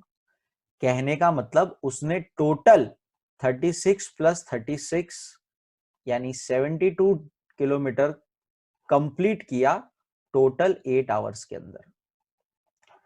8 घंटे में वो ऊपर डाउनस्ट्रीम और नीचे अपस्ट्रीम एंड डाउनस्ट्रीम करके आया 8 आवर्स में। 8 आवर्स में, वो कहने का मतलब 8 आवर्स में उसने 72 किलोमीटर कंप्लीट किया। बोट में वो डाउनस्ट्रीम गया एंड अपस्ट्रीम आया, जिसमें से हमको आगे इंफॉर्मेशन दी है, the speed of the boat in still water. Boat की नॉर्मल स्पीड है, बोट की स्पीड है, ये वाली बोट की स्पीड है 12 kilometre per our. Okay, and हमें ये करंट जो है हमारा, उसकी स्पीड ढूंढनी है। ये स्पीड हमें वाटर करंट की स्पीड हमें ढूंढनी है। ओके, सो ये हमारा क्वेश्चन आपको समझना है पहले कि ए टू बी 36 किलोमीटर का डिस्टेंस है। प्रतीक ए टू बी और बी टू ए रिटर्न आ जाता है। He comes return in total 8 hours. वो टोटल 8 घंटे में उसने ये 72 किलोमीटर का डिस्टेंस कवर किया है। ये भी आपको लॉजिक समझना है यहां पर। ओके, एंड फिर आपको हमेशा ऐसे सम में, that is speed distance time का सम हम इसको बोलते हैं, उसमें ये बेसिक भी पता होना चाहिए कि speed is distance upon time. हम ये फॉर्मूला भी पहले यूज कर चुके हैं, लास्ट वाले चैप्टर में था। ओके, तो ये बहुत कॉमन है, तो ये भी यहाँ पे आपको पता होना चाहिए कि speed is what, distance upon time. ठीक है, तो मुझे यहां पर देखो क्या क्या चीजें अवेलेबल है। ओके, मुझे यहाँ पे स्पीड दिया हुआ है। ओके, स्पीड मुझे दिया हुआ है एंड मुझे डिस्टेंस दिया हुआ है, बट मुझे इंडिविजुअल टाइम नहीं दिया है कि ए टू बी जाने का टाइम कितना हुआ। ए टू बी जाने का टाइम नहीं दिया है मुझे, और फिर से बी टू ए जाने का टाइम नहीं दिया है मुझे ये दोनों को कंबाइन करके टाइम दिया हुआ है 8 आवर्स। ये लॉजिक आपको समझना है पहले। मुझे डाउनस्ट्रीम, एक को हम यहां से यहां डाउनस्ट्रीम बोलेंगे, दिस डायरेक्शन इज डाउनस्ट्रीम। ठीक है, डाउनस्ट्रीम का स्पीड मैंने अभी हमने पीछे फॉर्मूला देखा, डाउनस्ट्रीम का हम फॉर्मूला देखे कि x प्लस वाई हो गया, राइट। एंड इस डायरेक्शन में हमारा अपस्ट्रीम होगा, यानी कि बी टू ए आने के लिए उसने अपस्ट्रीम बोट चलाई। बी टू ए उसके आने के लिए अपस्ट्रीम बोट चलाई, यानी करंट का फ्लो जिस डायरेक्शन में था उसके ऑपोजिट डायरेक्शन में उसने बोट चलाई, और B to A same distance cover करके आया वो। ठीक है, और यहां का फॉर्मूला भी हमने देखा यहां पर, that is x minus y. Okay, तो हमारे पास डाउनस्ट्रीम और अपस्ट्रीम दोनों का स्पीड है अवेलेबल, दोनों का डिस्टेंस है अवेलेबल, लेकिन इंडिविजुअल टाइम अवेलेबल नहीं है। इंडिविजुअल टाइम जो लगता है उसको ए टू बी जाने में और बी टू ए जाने में, वो अलग अलग टाइम नहीं है, लेकिन उनका कंबाइंड टाइम दिया हुआ है 8 आवर्स। तो मेरा लॉजिक यही रहेगा कि टाइम 1 यानी कि T1, let's say A to B T1 बोलेंगे, and time 2 that is B to A time 2 बोलेंगे, दोनों को मिला के मेरा 8 आवर्स आना चाहिए। तो ये मैं फॉर्मूला यूज करने वाला हूं, इसके बेस पे अब मैं इक्वेशन बनाने वाला हूं। तो इसके लिए मुझे टाइम क्या होता है वो पता होना चाहिए। टाइम क्या होता है वो मुझे यहां से पता पड़ता है। टाइम क्या होता है मुझे वो यहां से पता पड़ता है, speed is distance upon time, it means time is equal to distance upon speed. तो आपको ये फॉर्मूला यूज करना है, time is equal to distance upon speed, जिसमें से मेरे पास डिस्टेंस अवेलेबल है which is 36 kilometre A to B, 36 kilometre B to A, और मेरे पास स्पीड अवेलेबल है, down speed is x plus y and up speed is x minus Y. तो स्पीड भी अवेलेबल है, तो इसको जब मैं डिवाइड करूंगा तो मुझे टाइम मिल जाएगा। बहुत ही सिंपल। अब देखिए, अब इसको बकायदा पूरा हम लिखेंगे, कैसे ये लिखना है पूरा मैं बताता हूं आपको। ओके, सबसे पहले ये क्वेश्चन आपको अभी तक समझ गया होगा। Okay, now I will write, पहले हमको डिफाइन करना है, हमको स्टिल वाटर का स्पीड दे दिया है वो लोग ने। Okay, and speed of the water current नहीं दिया है, तो पहले जो गिवन चीज है वो लिख देते हैं। प्रतीक takes, this is your solution number 7. Okay, Pratik takes 8 hours to travel 36 kilometers downstream and return back। ये जरूरी है, यहां पर रिटर्न आना जरूरी है हमको। ये इसका इनडायरेक्टली वो लोग ने बोला है कि वो डाउनस्ट्रीम भी गया और अपस्ट्रीम भी आया, और ये डिस्टेंस उसने 2 बार कवर किया है। ये बहुत जरूरी है समझने यहां पे। ओके, सेकेंड है हमारा कि speed of the boat in still water. तो speed of the boat in still water is 12 kilometres per hour. हम यहां लेंगे, ये हमें नहीं दिया इसलिए हम अज्यूम करेंगे, तो हम बोलेंगे let the speed of water current equal to x kilometre per hour. Let the speed of the current is x kilometre per our.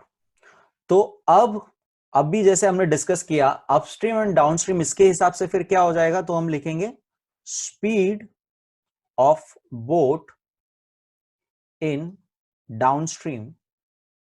पहले डाउनस्ट्रीम लिखेंगे, डाउनस्ट्रीम में उसकी स्पीड हो जाएगी जो भी उसकी बोट की स्टिल वाटर में है speed, that is 12 kilometre, plus current की स्पीड उसको हेल्प करेगी, राइट। ये हम ऑलरेडी सीख चुके हैं कैसे, ये हमने लिखा है। ओके, तो ये अब आपको समझना है। हमने देखो यहां पर लिखा था कैसे x प्लस वाई होता है। जो भी बोट की स्पीड होती है उसमें करंट की स्पीड ऐड करनी होती है, ठीक है। तो बोट, यहां पे बोट की स्पीड हमको दिया हुआ है 12, उसमें हमने करंट की स्पीड हमने जो लिया वो x ऐड कर दिया। फिर लिखेंगे speed of boat in upstream. Upstream भी हमने फॉर्मूला पीछे ऑलरेडी देखा कि जो भी बोट की स्पीड होगी उसमें करंट की स्पीड माइनस करनी पड़ेगी, तो हमें मिलेगा अपस्ट्रीम का स्पीड। ओके, तो ये भी हम पीछे देख चुके हैं यहां पर कि अपस्ट्रीम में ऑपोजिट डायरेक्शन में दोनों जाते हैं। बोट जिस डायरेक्शन में होती है करंट उसके ऑपोजिट डायरेक्शन में होता है, इसीलिए हमें माइनस करनी होती है, बोट की स्पीड में से करंट की स्पीड माइनस करनी होती है। तो यहां पर हमने बोट की स्पीड 12, उसमें से करंट की स्पीड माइनस कर दी। ओके, अब इसका नेक्स्ट हम लिखेंगे, दोनों हमने स्पीड डिफाइन कर ली। अब हम इसके, तो यहां पे हम डायरेक्ट टाइम डिफाइन कर सकते हैं। Time taken by Prateek to go की जगह हम लिखेंगे ट्रैवल। टू ट्रैवल, एक हम डाउनस्ट्रीम को ए टू बी, हमारा जो डाउनस्ट्रीम है ए टू बी, ओके, डाउनस्ट्रीम को ए टू बी बोलेंगे और अपस्ट्रीम को हम बी टू ए बोलेंगे। ओके, तो अपस्ट्रीम और डाउनस्ट्रीम, डाउनस्ट्रीम को हम क्या बोलेंगे, ए टू बी, और अपस्ट्रीम को क्या बोलेंगे, B to A. So time taken by Prateek to travel from A to B, that is downstream में, तो टाइम कितना हो जाएगा, विल बी इक्वल टू, हमने टाइम का फॉर्मूला क्या देखा, distance upon speed.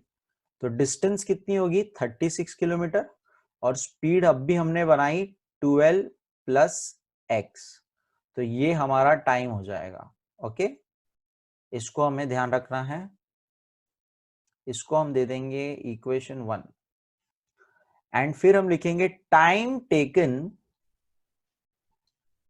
Bye Prateek to travel from B to A, that is upstream. अब आने के लिए फिर से डिस्टेंस तो एक ही होगा, कॉमन सेंस, ये हम पहले ही बात कर चुके 36, और इस बार अपस्ट्रीम स्पीड है तो स्पीड इस बार क्या हो जाएगी, अपस्ट्रीम स्पीड ये हो जाएगी। ये हो गया इक्वेशन 2। अब ये दोनों टाइम को मिलाकर, जैसे हम स्टार्टिंग में डिस्कस कर चुके थे, दोनों टाइम को मिलाकर हमको टोटल टाइम क्वेश्चन में दिया है 8 आवर्स। ऊपर जाके रिटर्न आने में उसको 8 आवर्स लगा, तो ये एक बार डाउन स्ट्रीम गया और ये अपस्ट्रीम किया, दोनों टाइम मिलाकर हमको 8 आवर्स मिलेगा। तो इसी इक्वेशन का हम यूज करने वाले। तो ये अब दोनों को हम ऐड करेंगे। तो let's see, therefore total time is equal to T1 लिख रहा हूं मैं ताकि आपको समझे, और T2 लिख रहा हूं। टोटल टाइम यहाँ पे 8 था। T1 यहाँ पे हमारा फर्स्ट इक्वेशन से आएगा। फर्स्ट इक्वेशन क्या है हमारा? 36/12, 36 सॉरी, यहाँ पे लिखना है 36 12 प्लस एक्स, और यहां पर आएगा 36 12 माइनस एक्स। ओके, तो ये आपका मेन इक्वेशन है जो आपको पूरा सॉल्व करना है। अब इसको सॉल्व करना बहुत आसान, देखिए पहले 36 को कॉमन लेके बाहर निकाल देंगे हम, ताकि हमारा सोल्यूशन इजी हो जाए। तो यहां बचेगा 1/12 प्लस एक्स, और यहां बचेगा 1/12 माइनस एक्स, और यहाँ पे 8 होगा। अब देखिए यहाँ पे ये मल्टीप्लीकेशन हो रहा है, तो 36 को मैं नेक्स्ट लाइन में इधर लेके आ जाऊंगा 8 के नीचे, और डिवीजन में लेके चले जाऊंगा, और इसको यहां पर क्रॉस मल्टीप्लाई सॉल्व करूंगा क्योंकि फ्रैक्शंस है। ओके, तो नेक्स्ट इसमें सॉल्व करते हैं। 8 के नीचे 36, यहां पर मैं फ्रैक्शन फिर से लिखता हूं एक बार पूरा ताकि आपको समझे। ओके, क्या डबल हो गया? 12 माइनस एक्स। अब ये 12 माइनस एक्स एक बार पूरा टर्म इधर आ जाएगा, 1 से मल्टीप्लाई हो जाएगा। ओके, और ये वाला टर्म पूरा एक बार इधर मल्टीप्लाई हो जाएगा, और ये दोनों टर्म आपस में मल्टीप्लाई हो जाएंगे। ओके, फ्रैक्शन का टेक्निक है। अब ये ध्यान दो, a plus b, a minus b, तो a square minus b square, और यहां पर तो ये 8/36 ही रहने देते। इसको रिड्यूस करना है तो 4 से कट कर दो, 4 से कट करेंगे 2 और 9 आ जाएगा। इसको रिड्यूस कर दिया मैंने, ठीक है। 4 2 जा 4, 9 जा 36। अब देखिए, अब ये टर्म में माइनस एक्स और ये प्लस एक्स कैंसिल हो जाएगा, 12 12 ऐड हो जाएगा, 24 हो जाएगा। अब देखिए ये टर्म में डिवीजन है, इधर 2 के पास लेके जाता हूं। 12 स्क्वायर भी हम लिख ही देते हैं, क्या होता है, which is 144, and x square ऐसे रहने देते हैं। ये 9 को मैं इधर लेके आ जाता हूं इसके बाजू में, और ये 2 को इधर लेके आ जाऊंगा नीचे। तो ये मैं यहां से कट करता हूं अभी, ठीक है। ये आपको एक एक स्टेप सिखाने के लिए मैंने ऐसे लिखा। तो बेसिकली ये स्टेप से आप डायरेक्ट ये स्टेप पे आ जाने चाहिए, जिसमें हमने हमारे हिसाब से जो टर्म्स हमको न्यूमरेटर में चाहिए हमने ला दिया, और नंबर्स सब एक तरफ कर दिए। ओके, अब इसको हम कट कर देंगे 12, ठीक है, और ये भी हम ओपन कर देंगे, तो देखते हैं क्या होता है। माइनस एक्स स्क्वायर है, और यहाँ पे 12 9 इज 108, यस 108 होता है। माइनस एक्स स्क्वायर मुझे पॉजिटिव चाहिए, तो इसको मैं यहाँ लेके जाता हूँ और ये नंबर को यहाँ लेके आ जाता हूँ। तो 144 minus 108 is equal to x square. Okay, next यहाँ पर होगा, मैं यही सॉल्व कर रहा हूँ बाजू में, x square is equal to 144 minus 14 8 6 and 3 36 होगा, एंड स्क्वायर इधर जाएगा तो रूट हो जाएगा, और आंसर आएगा 6। इट मींस हमने जो x को डिफाइन किया था, हमने x को क्या डिफाइन किया था कि x is the speed of water current. Water current की स्पीड क्या मिली हमको? 6। ओके, तो फाइनल आंसर आपको लिखना है, therefore speed of water current is 6 kilometre per our. Okay, speed है इसलिए ये किलोमीटर पर आवर लगाना मत भूलना। Okay, so that is your final answer. Hope आपको ये सम समझे, बहुत इंपॉर्टेंट सम है ये। ओके, एंड आपको ये जो स्टार्टिंग में हमने यहां से 1 2 3 स्लाइड्स हमने डिस्कस किया कि ये पहले क्या है चीज, अपस्ट्रीम क्या होता है, डाउनस्ट्रीम क्या होता है, स्टिल वाटर क्या होता है। सो आप ये फिर से एक बार देखिएगा ध्यान से एंड आपको जरूर ये समझेगा। ओके, नेक्स्ट सम करेंगे अभी हम। ओके, नेक्स्ट सम पूरा करेंगे, देखते हैं 8 सम। 8 क्वेश्चन क्या है? Pintu takes 6 days more than those of Nishu to complete certain work. If they work together, they finish it in 4 days. How many days would it take to complete the work if they work alone? तो ये भी काफी important सम है। Okay, 8th सम हमारा, ये भी एक type of some है जिसके अंदर हम वर्क और टाइम का रिलेशन समझते हैं पहले। ओके, क्वेश्चन को समझेंगे। देखिए, लेट्स से एक वॉल है। ओके, एक वॉल है और मुझे कहा जाता है कि इस वॉल को आपको 2 डेज में कंप्लीट करना है। 2 डेज में इसको पेंट करने को कंप्लीट करना है। इसको पेंट करने का काम मिला है मुझे और मुझे कहा जाता है कि मुझे कंपलसरी 2 डेज के अंदर इसको कंप्लीट करना है। ओके, तो जितना भी ये वॉल है, तो मैं क्या सोचता हूं कि एक दिन में आधा कंप्लीट कर दूंगा अगर, तो नेक्स्ट डे में अपने आप आधा पूरा हो जाएगा। यानी कि कहने का मतलब मुझे कम से कम एक दिन में आधा वॉल करना ही चाहिए कंप्लीट, तब जाके दूसरे दिन में मेरा काम आसान होगा, वरना काम नेक्स्ट डे के लिए बढ़ जाएगा। ओके, तो ये लॉजिकली हम बात करें तो एक दिन में हाफ काम। वैसे ही समझो, अगर एक और सिनेरियो लेते हैं जिसमें हम फिर से एक वॉल लेंगे और मुझे कहा जाता है कि आपको 3 डेज मिलते हैं ये काम पूरा करने के लिए, तो अब मैं सोचता हूं मेरे पास ज्यादा दिन है, तो मुझे अब ज्यादा काम करने की जरूरत नहीं है, लेकिन एवरेज, एट एन एवरेज मुझे एक दिन में, फिर से ध्यान दो हम एक दिन की बात कर रहे हैं, यहां पर भी हमने 1 डे का काम अलग निकाला और ये सेकेंड डे का था, वो भी 1 डे हम गिन रहे। ठीक है, 1 डे 2 डेज होता है। तो एवरेज एक दिन में मुझे कितना काम करना चाहिए अगर मुझे 3 दिन में काम कंप्लीट करना है? तो उसका सिंपल आंसर है, यही 2 नंबर से आंसर निकलता है, मुझे एक दिन में 1/3 काम करना चाहिए। एक दिन में 1/3 पेंट कर दूंगा अगर, तो सेकेंड डे में बाकी का 1/3 कर दूंगा और लास्ट डे में फिर से 1/3 कर दूंगा, तो अपने आप मेरा वॉल कंप्लीट हो जाएगा। ठीक है, इसको ऐड करते हैं तो अपने आप ये काम पूरा कर देता है हमारा। ठीक है, तो ये लॉजिक आपको यहां पे समझना है कि जितने डेज होते हैं, 5 डेज होते, अगर मुझे 5 दिन मिलते ये वॉल करने को, तो एक दिन में अब मेरे पास एक्स्ट्रा बहुत सारे दिन है, तो अब मुझे काम ज्यादा हाफ करने की जरूरत नहीं है। अब मैं एकदम कम 1/5 वर्क कर सकता हूं। एक दिन में सिर्फ 1/5 वर्क करूंगा, एक दिन में सिर्फ 1/5 वर्क करूंगा। ठीक है, तो ये लॉजिक आपको समझना है। एक दिन में 1/5 के हिसाब से काम करूंगा, तो 1 2 3 4 5 डेज में मेरा काम पूरा कंप्लीट हो जाएगा, मेरा वॉल पूरा पेंट कंप्लीट हो जाएगा। तो ये, इससे आपको ये लॉजिक समझना है और याद रखना है कि वर्क एंड टाइम वाले सम में हम जब हमको डेज दिए रहते हैं, तो हम सबसे पहले 1 डे का वर्क निकालते हैं। क्या निकालते हैं? 1 डे का वर्क निकालते हैं। और 1 डे का वर्क कैसे निकाला जाता है? तो जो टोटल नंबर ऑफ डेज दिया रहता है, टोटल नंबर ऑफ डेज जो होता है, ठीक है, ये 5 है जैसे, वो नंबर हम 1 को उस नंबर से डिवाइड कर देते हैं, 1 को उस नंबर से डिवाइड कर देते हैं। ओके, तो उस तरह से आपको, लेट्स से अगर x डेज होता, x days taken to do a work, तो 1 डे का वर्क कितना होता है? वर्क को काउंट कर रहा हूं मैं, ठीक है, कितना काम कर रहा हूं मैं, तो वर्क को काउंट करने के लिए मैं बोलूंगा 1/x work has to be done.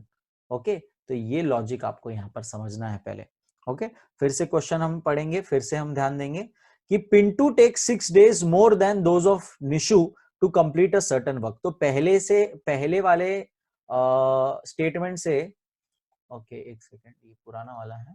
Okay, सो पहले वाले स्टेटमेंट से मुझे पता पड़ता है कि पिंटू है और निशु है और पूरा स्टेटमेंट निशु के ऊपर डिपेंड है, यानी कि हमें निशु को डिफाइन करना होगा। तो let's say Nishu x days लेता है, कोई सर्टन काम, जो भी काम है, लेट्स से हम वॉल ही लेते हैं, वॉल को पेंट करने का काम निशु x डेज में करता है, तो पिंटू निशु से 6 दिन ज्यादा लेता है, 6 मोर डेज देन निशु, यानी कि 6 दिन निशु से ज्यादा लेता है। ओके, ये पहली बात तो क्वेश्चन के फर्स्ट लाइन से हमें पता पड़ा। एंड फिर है इफ दे वर्क टुगेदर, और दोनों अगर साथ में काम करे, पिंटू और निशु साथ में काम करे वॉल को पेंट करने को, तो उन्हें सिर्फ 4 दिन लगते हैं काम करने को, उन्हें सिर्फ 4 दिन लगते हैं काम करने को। तो अगर फिर से यहां पे लॉजिक समझिए, अगर दोनों को मिलके 4 दिन थे, तो एक दिन में कितना काम किया होगा वो लोग ने? एक दिन में एक दिन में वो लोग ने 1/4 काम किया होगा, 1/4 ऑफ द वॉल को पेंट किया होगा। एक दिन में वो लोग ने 1/4 ऑफ द वॉल को पेंट किया होगा, तब जाके उनको 1 2 3 4 डेज में पूरा उन्होंने दोनों ने मिलके काम पूरा किया होगा। तो ये लॉजिक हमने ऑलरेडी अभी सीखा कि ये 1/4 कैसे लिखा जाता है, कैसे आता है ये टर्म। तो ये आप लॉजिक समझिएगा वर्क और टाइम वाले सम में, ठीक है। तो फिर से अब आगे बढ़ते हैं कि दोनों को मिला के 4 डेज लगते हैं, तो individually that is how many days would it take to complete the work if they work alone, अकेले काम करेंगे तो कितना लगेगा। तो उसके लिए पहले इसको भी, ये टोटल डेज है, ये टोटल डेज है, तो इनका एक दिन का काम कितना हो जाएगा 1/x, और पिंटू का एक दिन का काम कितना हो जाएगा 1/x + 6। तो ये लॉजिक आपको समझना है। दोनों को ऐड करूंगा तो कितना आना चाहिए, देखो दोनों को ऐड करने पे कितना आना चाहिए 1/4 आना चाहिए, ठीक है। तो पिंटू अकेले में एक दिन में कितना काम करता है, इतना। निशु की स्पीड क्या है काम की, तो इतनी स्पीड है एक दिन में काम करने की। दोनों को मिला के 4 दिन लगते हैं, तो दोनों की एक दिन की स्पीड कितनी है काम की 1/4। तो उस हिसाब से पिंटू और निशु को ऐड करके हमें 1/4 आना चाहिए, यानी कि ये दोनों को ऐड करके हमें ये आना चाहिए, ठीक है। मैं यहां पर ये फिर से लिखता हूं, यानी कि 1, एक सेकेंड, x था ना, x + 6 और 1/x को मिला के मेरा काम होना चाहिए 1/4 काम होना चाहिए। ओके, तो ये पिंटू का एक दिन का काम, ये निशु का एक दिन का काम, और ये मिल गया दोनों को मिला के दोनों का एक एक दिन का काम कितना होता है वो। तो ये लॉजिक आपको समझना है, हम 1 डे के हिसाब से करते हैं यहां पर काम। ओके, सो क्रॉस मल्टीप्लाई हो जाएगा ये। ओके, x × 1 x, ठीक है, x + 6 × 1 x + 6 whole divide by, ये आपस में मल्टीप्लाई हो जाएगा, तो यहाँ पे डायरेक्ट लिख रहा हूँ x × x x² और 6 × x 6x। यहाँ पे 1/4 का वैसा ही रहने देंगे। x और x 2x हो जाएगा, +6 हो जाएगा। नेक्स्ट फिर से ये सेम लिख देते हैं, पर नेक्स्ट लाइन में सब इधर से उधर हम शफल कर देंगे। अब ये 4 डिवीजन से इधर आ जाएगा मल्टीप्लीकेशन, और ये इधर डिवीजन से इधर आ जाएगा मल्टीप्लीकेशन। तो मैं यहीं पे बना रहा हूं 4 should be multiply by 2x + 6, और यहां पर ये पूरा टर्म इधर 1 से मल्टीप्लाई हो जाएगा, तो सेम टर्म आ जाएगा, that is x² + 6x।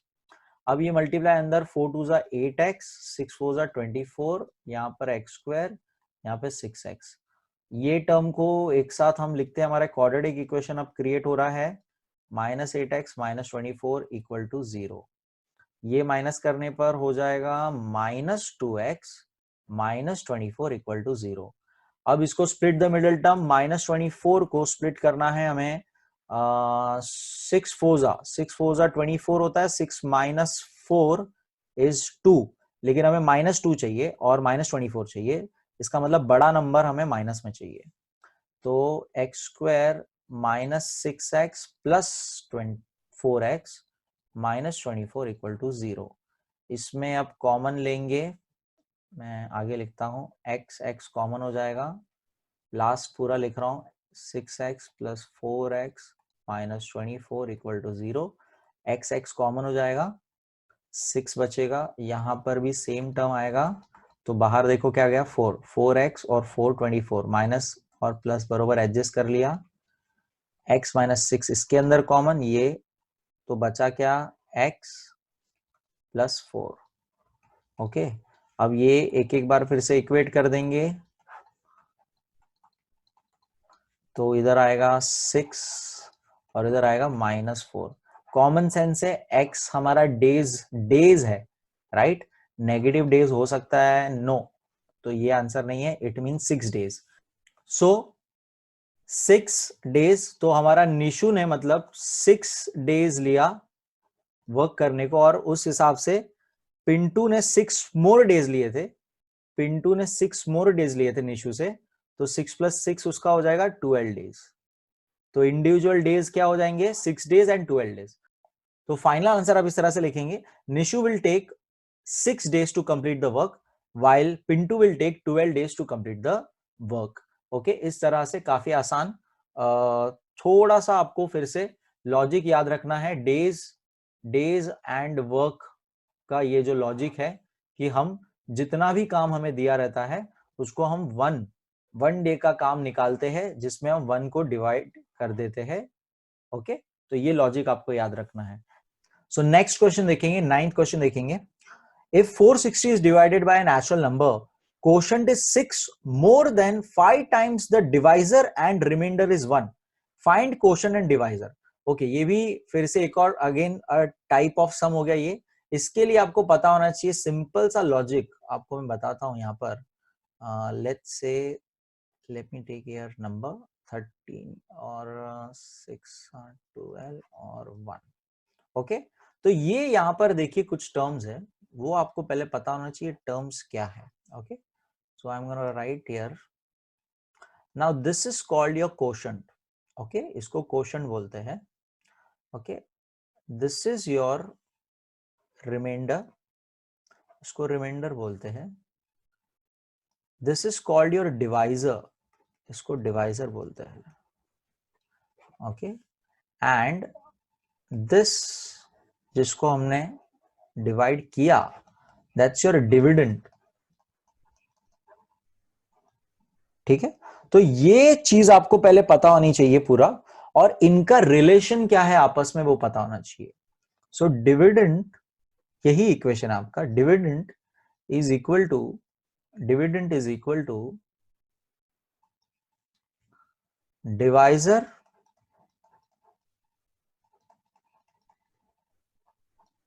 Into quotient, divisor into quotient plus remainder. तो ये आपका फॉर्मूला है, ये रिलेशन आपको पता होना चाहिए कि देखिए 2 × 6 + 1 divisor into quotient, 2 × 6 plus the remainder that is 1, add करते ही आपको मिलना चाहिए 13 विच इज योर डिविडेंड। तो ये लॉजिक आपको पहले पता होना चाहिए, ये सम समझने के पहले। ओके, तो ये लॉजिक अब अगर पता है आपको तो आप डायरेक्ट अब सॉल्व कर सकते हैं इसको। ओके, एंड फिर से मैं यहां लिखता हूं क्वेश्चन 9 कर रहे हैं हम। ओके, यहां दिया है 460 is divided by natural number, तो इससे समझ जाना चाहिए 460 डिवाइड हो रहा है, यानी dividend is equal to 460। Okay, ये नंबर डिवाइड हो रहा है। लेट्स सी आगे क्या है। Quotient is 6 more. Okay, quotient is, ये 6 ज्यादा है, किससे ज्यादा है, quotient is 6 more than 5 times, 5 times हमें लेना है, 5 times the divisor, 5 times the divisor अगर करूंगा और उसमें 6 को ऐड करूंगा तो मुझे कोशंट मिलना चाहिए। एंड रिमाइंडर सिंपल सा वो लोग ने दे दिया है, रिमाइंडर इज 1। तो ये रिलेशन एक आपको इक्वेशन फॉर्म करने आना चाहिए क्वेश्चन में से। उसके पहले का ये वाला जो हमने अभी देखा कि dividend is equal to divisor into quotient plus remainder, ये आपको एक पहले से पता होना चाहिए। ये हमने अभी क्वेश्चन में से फॉर्म किया, that quotient is 6 more 5 times the divisor and remainder is 1। तो अब इसके लॉजिक को हम यहां पर अप्लाई करेंगे, जब इसके अंदर अप्लाई करेंगे तो क्या होता है, लेट्स सी, 460 एक तरफ लिखा होगा, 460, ओके। एंड अब अच्छा, यहां पर हमको x अलग से डिफाइन करने की जरूरत नहीं, इसको हम डिवाइजर को ही हम d रहने देते, डिवाइजर को d का वैल्यू दे देते, लेट लिख लेते, चलो, let d be the divisor, okay, therefore according to the given condition quotient is equal to 6 plus 5d, okay। तो ये आपको स्टेटमेंट लिखने के पहले ये लिख देना है अच्छे से।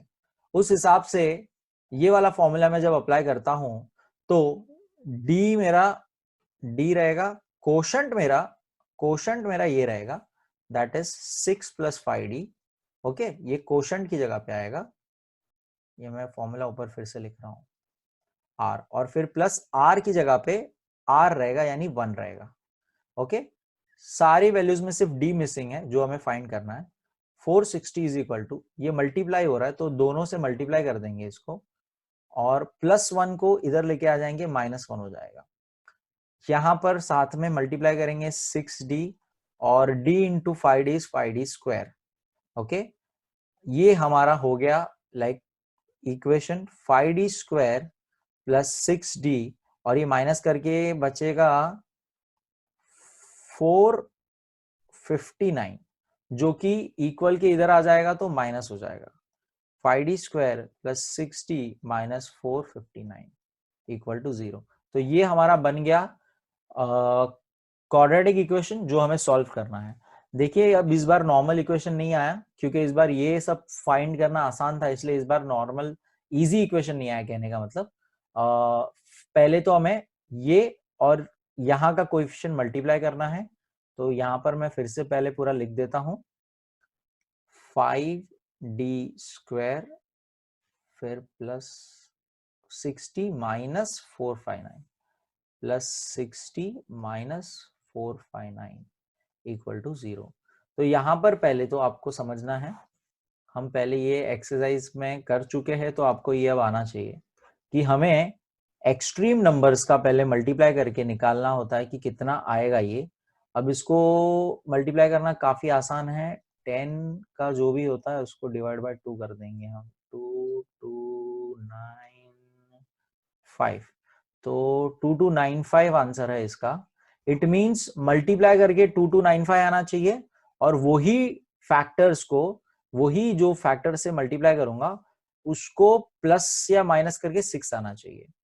तो फैक्टर ढूंढने के लिए भी मैंने आपको ये टेक्निक बताई थी प्राइम फैक्टराइजेशन की, तो वो करते फटाफट, 5 से चालू करते, क्योंकि 5 से जल्दी 2 लिख दिया मैंने गलती से।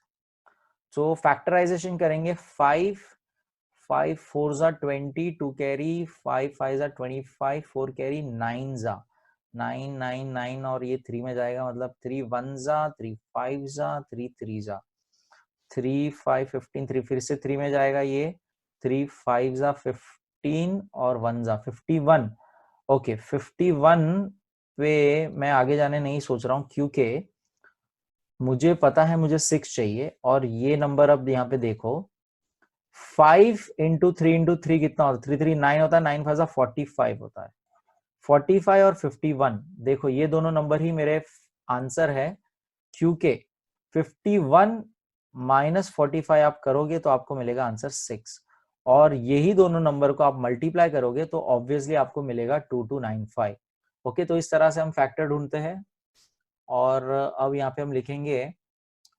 51d minus 45d minus 459 equal to 0। इसमें हम कॉमन कुछ नहीं ले सकते हैं, ओके। अगर मैं 45 यहाँ लिखता हूँ, 45 यहाँ लिखता हूँ और 51 यहाँ लिखता हूँ, तो ज्यादा कॉमन आता है, तो चलो वो काम करते हैं, हम आगे पीछे लिखते हैं।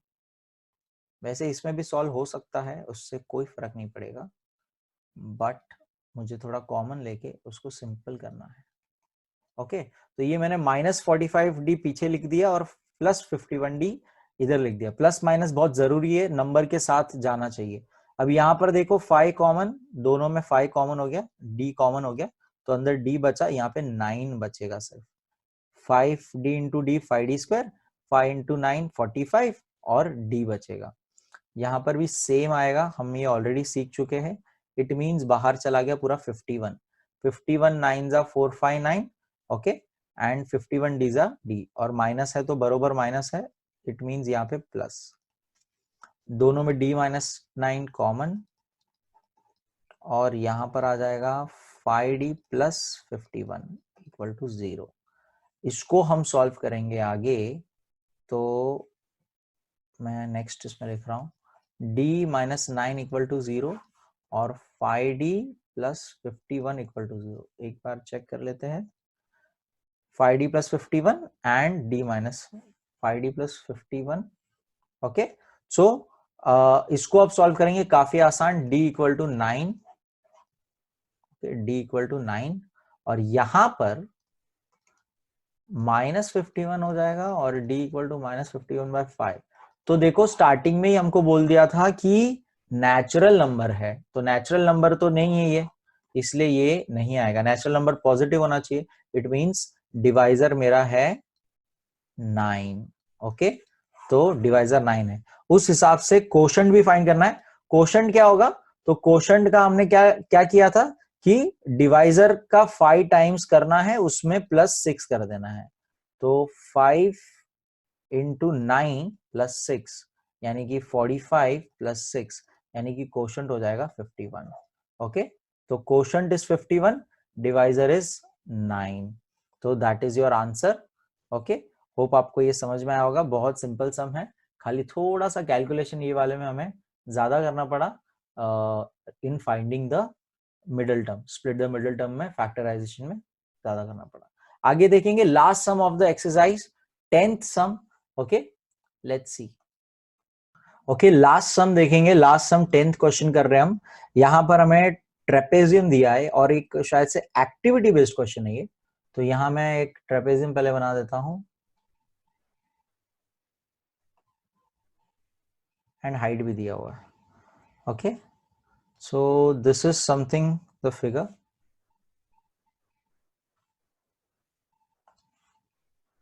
Okay, A B C D and M, okay. Now so this is your 10th sum, okay। 10th sum हम देख रहे हैं, last sum of the exercise. आपको यहाँ पे ट्रेपेजियम दिया हुआ है एंड बोला गया है AB is obviously AB is parallel to CD, okay. Trapezium में एक साइड पैरेलल होता है, ये आपको पता होना चाहिए।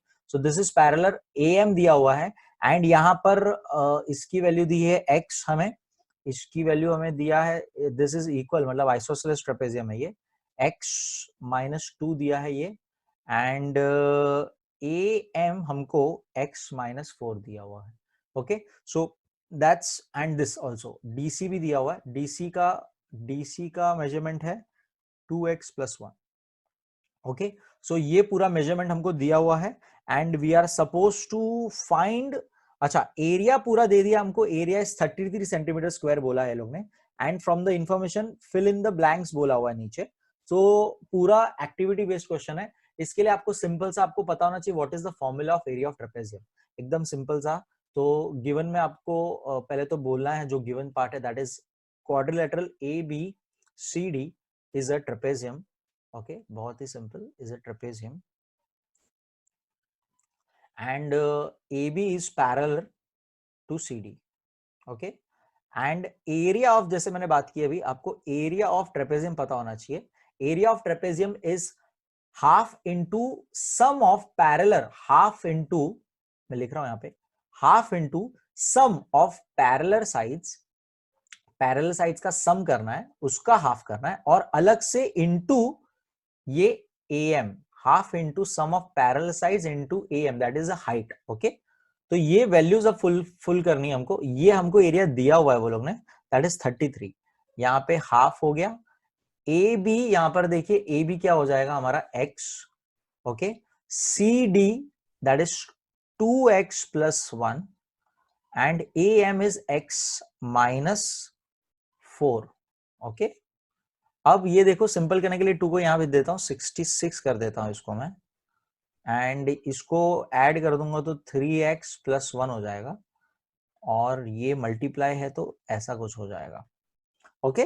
सो इसको अब फर्दर सॉल्व करते हैं हम। फिर से मैं यहाँ पे लिख देता हूँ 3x प्लस 66, 3x प्लस 1 और यहाँ पे था x माइनस 4। एक बार रीचेक कर लेते हैं। 3x plus 1, x minus 4 and 66। Okay, तो यहां पर अब इसको सॉल्व करेंगे, मल्टीप्लाई करेंगे अंदर फटाफट। 3x इंटू एक्स हो जाएगा 3x स्क्वायर, 3x इंटू 4 हो जाएगा 12x, प्लस 1 इंटू एक्स हो जाएगा simply x, and minus 4 into 1 minus 4।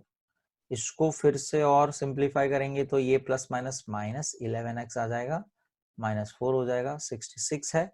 अभी 66 को भी यहाँ पे लेके आ जाते हैं, तो लेट्स से क्या होता है, -4 माइनस 66 और यहाँ पे 0 हो जाएगा। इसको अच्छे से अब लिखते हैं 3x square minus 11x, minus minus plus हो जाएगा यहाँ पर, तो 70 हो जाएगा। ठीक है, तो अब हमें इसको सॉल्व करना है, इसको स्प्लिट करना है हमें। That is 70 into 3 is 21, 210। 210 को ऐसे स्प्लिट करना है कि बीच में आना चाहिए 11, माइनस 11 आना चाहिए। ओके, और दो फैक्टर्स हमें ऐसे मिलने चाहिए जिससे आंसर माइनस 210 आना चाहिए, माइनस 210 आना चाहिए। ओके, तो सिंपल सा मेरे दिमाग में आ रहा है 21 इंटू 10, 21 इंटू 10 करूंगा तो 210 मिलेगा, और 21 माइनस 10 करूंगा तो 11 मिलेगा। लेकिन मुझे माइनस में चाहिए तो बड़े नंबर को हम नेगेटिव रखेंगे, तो इसको हम अब लिखते हैं -21x plus 10x minus 70 equal to 0। यहाँ पर 3x कॉमन, x बचेगा, 7 बाहर इधर आ जाएगा, यहाँ पर भी सेम टर्म आने वाला है, इट मींस बाहर आ जाएगा 10 इक्वल टू 0। अब यहाँ पर x माइनस 7 कॉमन ले लेंगे तो यहाँ आ जाएगा 3x प्लस 10। ओके, बहुत सिंपल। यहीं पे मैं लिखता हूं इसको, एक बार इसको इक्वेट करेंगे तो x की वैल्यू मिलेगी मुझे 7, और एक बार इसको इक्वेट करने पर मुझे x की वैल्यू मिलेगी -10/3। अब common sense length of side है तो नेगेटिव नहीं हो सकता, इट मींस ये वाला नहीं है, इट मींस x की वैल्यू क्या है, 7। उस हिसाब से यहां पर हमारी सारी वैल्यूज हमको मिल गई, ये 7 हो गया। ओके, सारे लेंथ फुलफिल करने हैं हमको, तो ये 7 हो गया। ए बी मैं यहीं पे लिख रहा हूँ सारा, A B is 7। Okay, and दूसरा पूछा है सी डी, सारे ही आंसर देने हमको, तो यहाँ पर अगर x की जगह 7 लिख दूं तो 2 into 7 plus 1 that is 14 plus 1 that is 15। Okay, and दूसरा ढूंढना है हमें AD which is also equal to BC which is nothing but x minus 2 that is 7 minus 2 that is 5। तो सेंटीमीटर सारे, ओके, क्योंकि एरिया हमको दिया था वो लोग ने 33 सेंटीमीटर स्क्वायर, राइट, तो सेंटीमीटर सारे। सो this is your final answers, and that is the end of the exercise 2.6 हमने किया। बहुत ही इंटरेस्टिंग एक्सरसाइज थी, बहुत ही ज्यादा अच्छे सम्स थे, इंपॉर्टेंट सम्स थे, and this was the first lecture on जिसमें मैंने ऑनलाइन लाइक आपको ये व्हाइट बोर्ड पे डिजिटली टीच किया है। So hope you like the video, share the video, comment आपको कैसा लगा, and thank you so much, thank you so much. Let's end it. Bye.